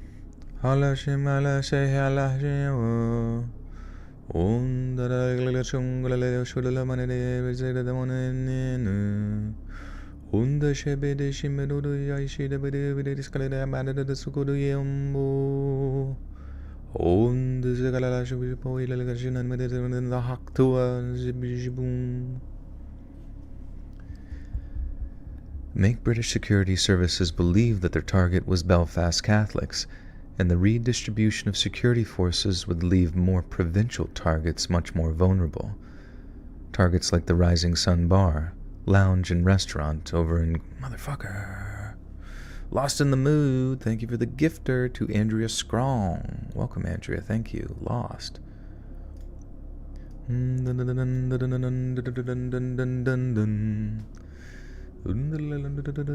That's Latin. It's an Orthodox liturgy. Got it all figured out in my head. Targets like the Rising Sun Bar, lounge, and restaurant over in Greysteel County, Londonderry. God damn it. Why is there even... Targets like the Rising Sun Bar. What the fuck?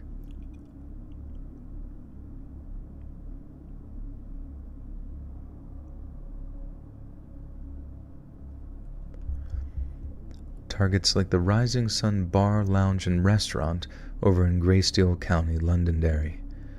When it was discovered that the Rising Sun was throwing a Halloween party on Saturday, October 30th, the UDA leadership ordered the commander of their Londonderry When it was discovered that the Rising Sun was throwing a Halloween party on Saturday, October 30th, the UDA leadership ordered the commander of their Londonderry brigade, Billy McFarland, to plan and execute an attack. McFarland called 3 of his top henchmen, Stephen Irwin, Jeffrey Deeney, and Torrance Knight, then arranged the meet. Dude, fuck me, I cannot make it through. Then arranged to meet them at a safe house near the target. They met on October 27th after making the safe house their base of operations, began planning out their attack on the Rising Sun, and they even performed a reconnaissance mission, stopping by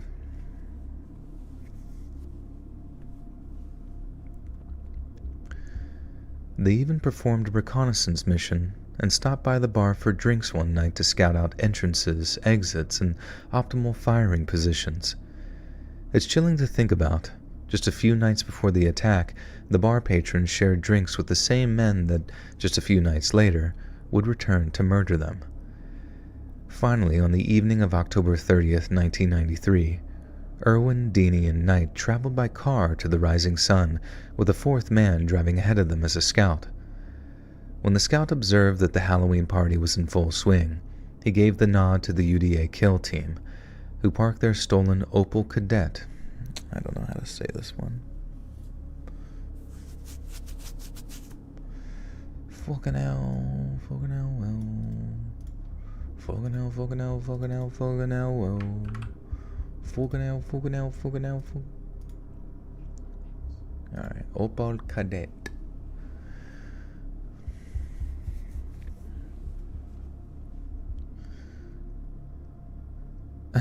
What's up, Talus? How you doing, dude? I'm kind of a baby rager. I rage literally about everything. Because I can't control my emotions. Jim Kramer, are your friends diabetic? Oh, I thought that was like a quote from him. Sorry. Alright. No worries, Matt. Good to see you. Fuck, though. I do need to... Oh, God damn it. I do need to go to bed. I, want to fix my sleep schedule, and then it's just, I end up, rambling for way too fucking long.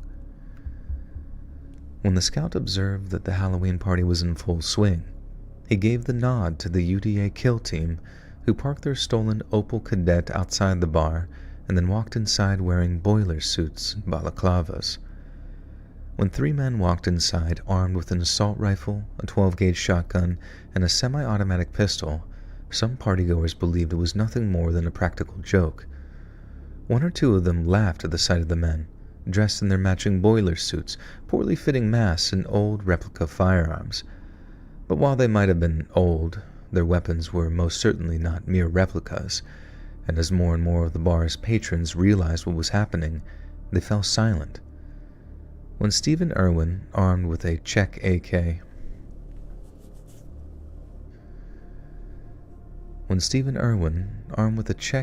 variant known as the VZ-58, saw the terror in his victim's eyes, he smiled.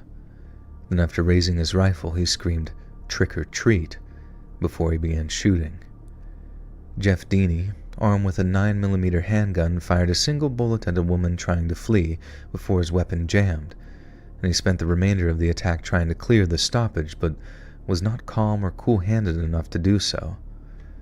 Torrance Knight, armed with a shotgun, guarded the entrance while the shooting was taking place, and it was the only one not...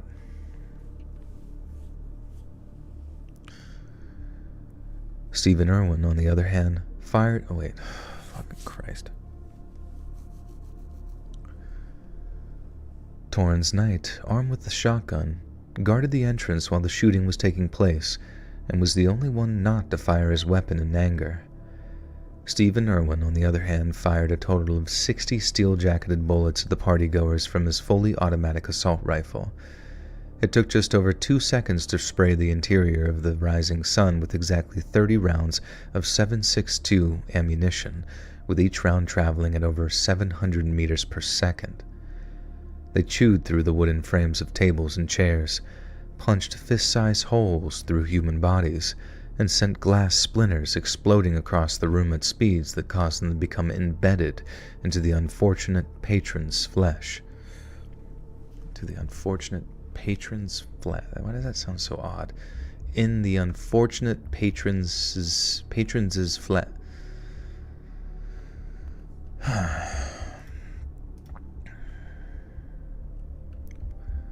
They chewed through the wooden frames of tables and chairs, punched fist-sized holes through human bodies, and sent glass splinters exploding across the room at speeds that caused them to become embedded in the unfortunate patron's flesh. When Irwin's rifle magazine ran dry and his rifle ceased to fire, a grim silence returned to the interior of the Rising Sun, broken only by the groans of the gravely wounded. Irwin's torrent of hellfire had been devastating, but the bar's terrified occupants believed the shooting was over. They began slowly emerging from their hiding places, only to see Irwin replacing his empty magazine with a full one. One woman began begging Irwin not to begin shooting again. He simply ignored her, continued to reload his weapon, then sent the first of his new bullets through her skull. People scrambled for... Damn, dude.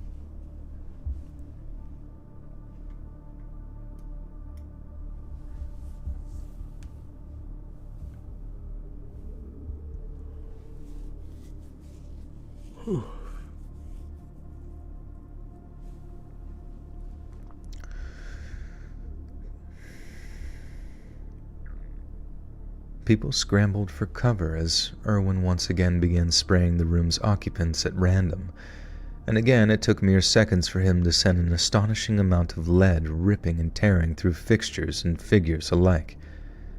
When Irwin's second magazine ran out, survivors heard him laughing as he surveyed the death and destruction he'd wrought. Irwin was still cackling as he walked outside, climbing into their stolen car and escaped with his fellow gunmen. The first emergency services to arrive on the scene later described it as a living hell.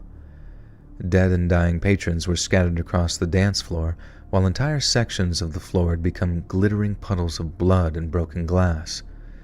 8 people had been killed outright, while 19 were treated in a hospital for serious injuries. 6 of the dead were Catholics, while, ironically, 2 of them were Protestants. The deceased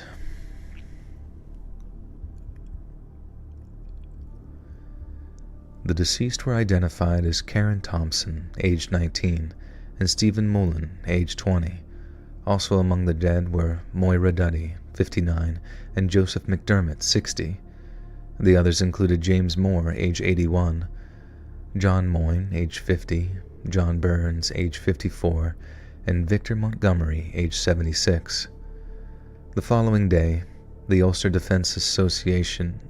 Wait, what is it? Motherfucker, I hate UDA. Association, not associated. Okay, just clarifying.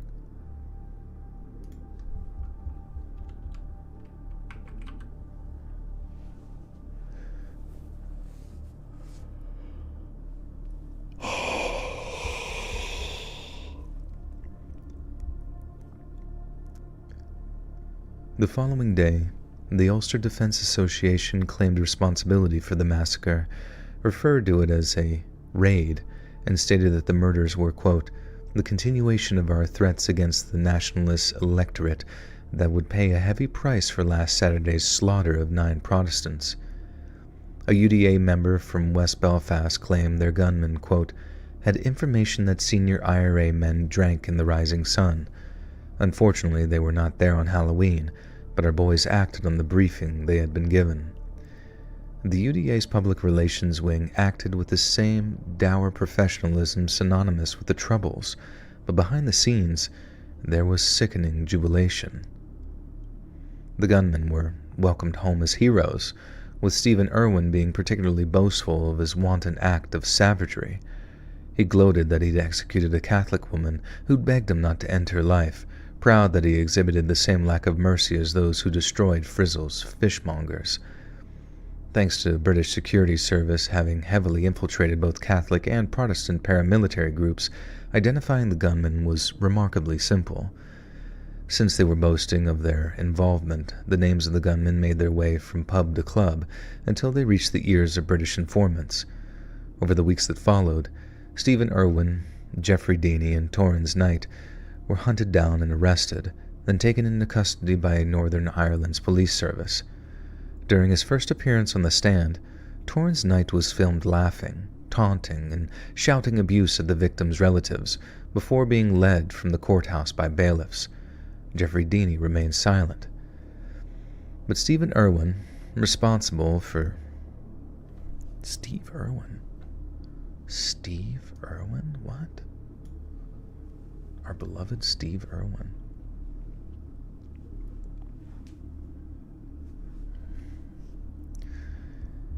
But Stephen Irwin, responsible for the vast majority of injuries and deaths, called his crimes, and I quote, payback, before adding the word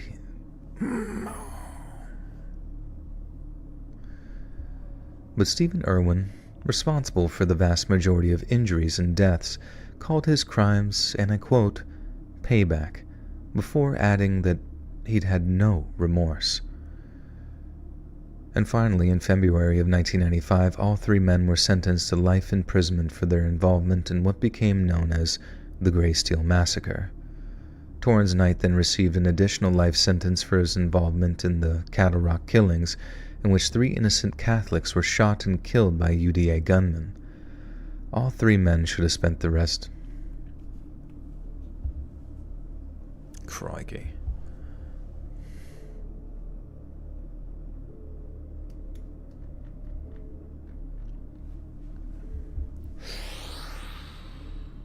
Oh my gosh, I gotta move.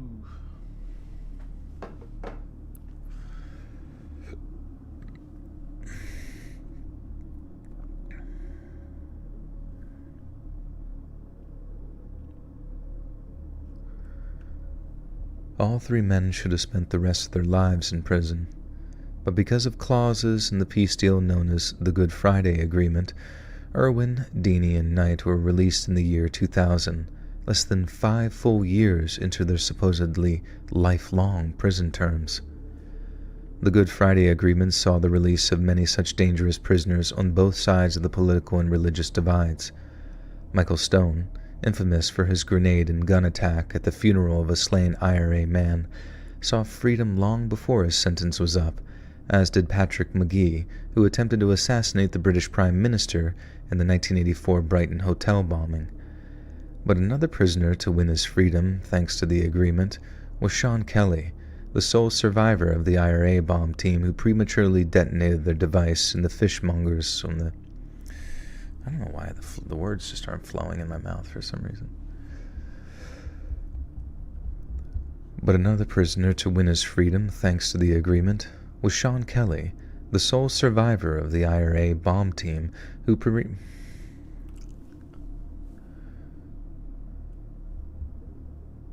But another prisoner to win his freedom, thanks to the agreement, was Sean Kelly, the sole survivor of the IRA bomb team who prematurely detonated their device in the fishmongers on the Shankill.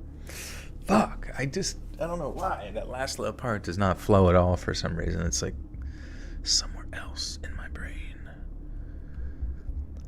But another prisoner to win his freedom, thanks to the agreement, was Sean Kelly, the sole survivor of the IRA bomb team who prematurely detonated their device in the fishmongers on the Shankill Road. All in the name of progress. Alan Gillis, a poet and native son of Belfast, wrote a poem of the same title, Progress, and it reads as follows. They say that for years Belfast was backwards, and it's great now to see some progress. So I guess we can look forward to taking boxes from the earth I guess that ambulances will leave the dying back amidst the rubble to be explosively healed, given time. 100,000 particles of glass will create impossible patterns in the air before coalescing into the clarity of a window, through which a is this a poem? What kind of fucking poem is this? Sorry. It just doesn't, like, what am I even complaining about? I don't know. I have only slept 3 hours. Think Irish. I can try.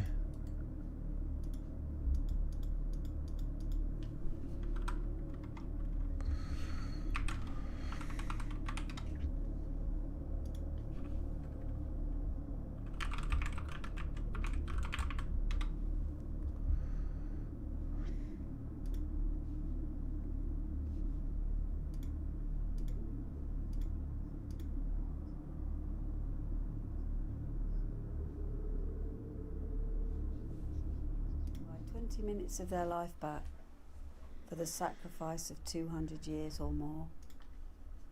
Ancient woodland is all very well, but it gets in the way. And this is not it.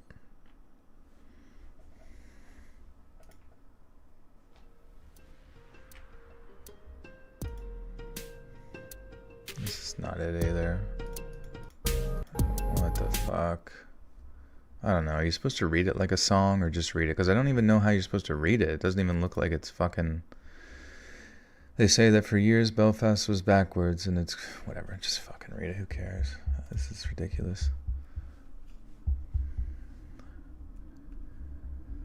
They say that for years Belfast was backwards, and it's great now to see some progress.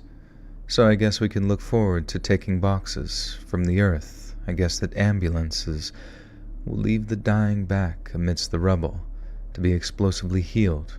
Given time, 100,000 particles of glass will create impossible patterns in the air before coalescing into the clarity of a window, through which a reassembled head will look out and admire the shy young man taking his bomb from the building and driving home.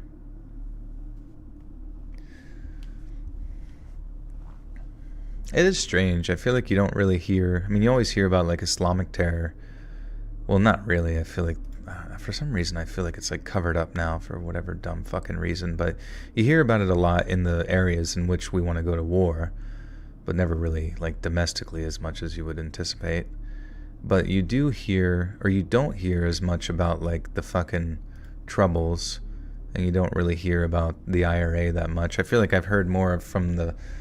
frickin' IRA on my own channel than fucking anywhere else. And it's kind of frustrating that, like, these certain groups, I mean, I don't know if they're still... Are they still a threat today? Is that any ongoing thing?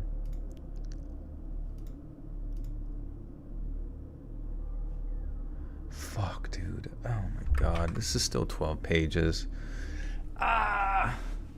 I gotta go to bed. I'm sorry, guys. I'll record this tomorrow. Fuck. Why is this so long? Fucking hell. How did that turn out? What? Fuck, man. How did this turn into such a long stream? I genuinely thought I was gonna, like, bust this out. God damn it. I got shit to do tomorrow. Sorry. And I gotta sleep. Alright, guys. I love and appreciate you. Thank you for hanging out. Sorry I got in a bad mood at the end. I'm just so fucking tired. But I'll get this up and edited tomorrow on Patreon. And then we'll get it on YouTube. You know the deal. See ya.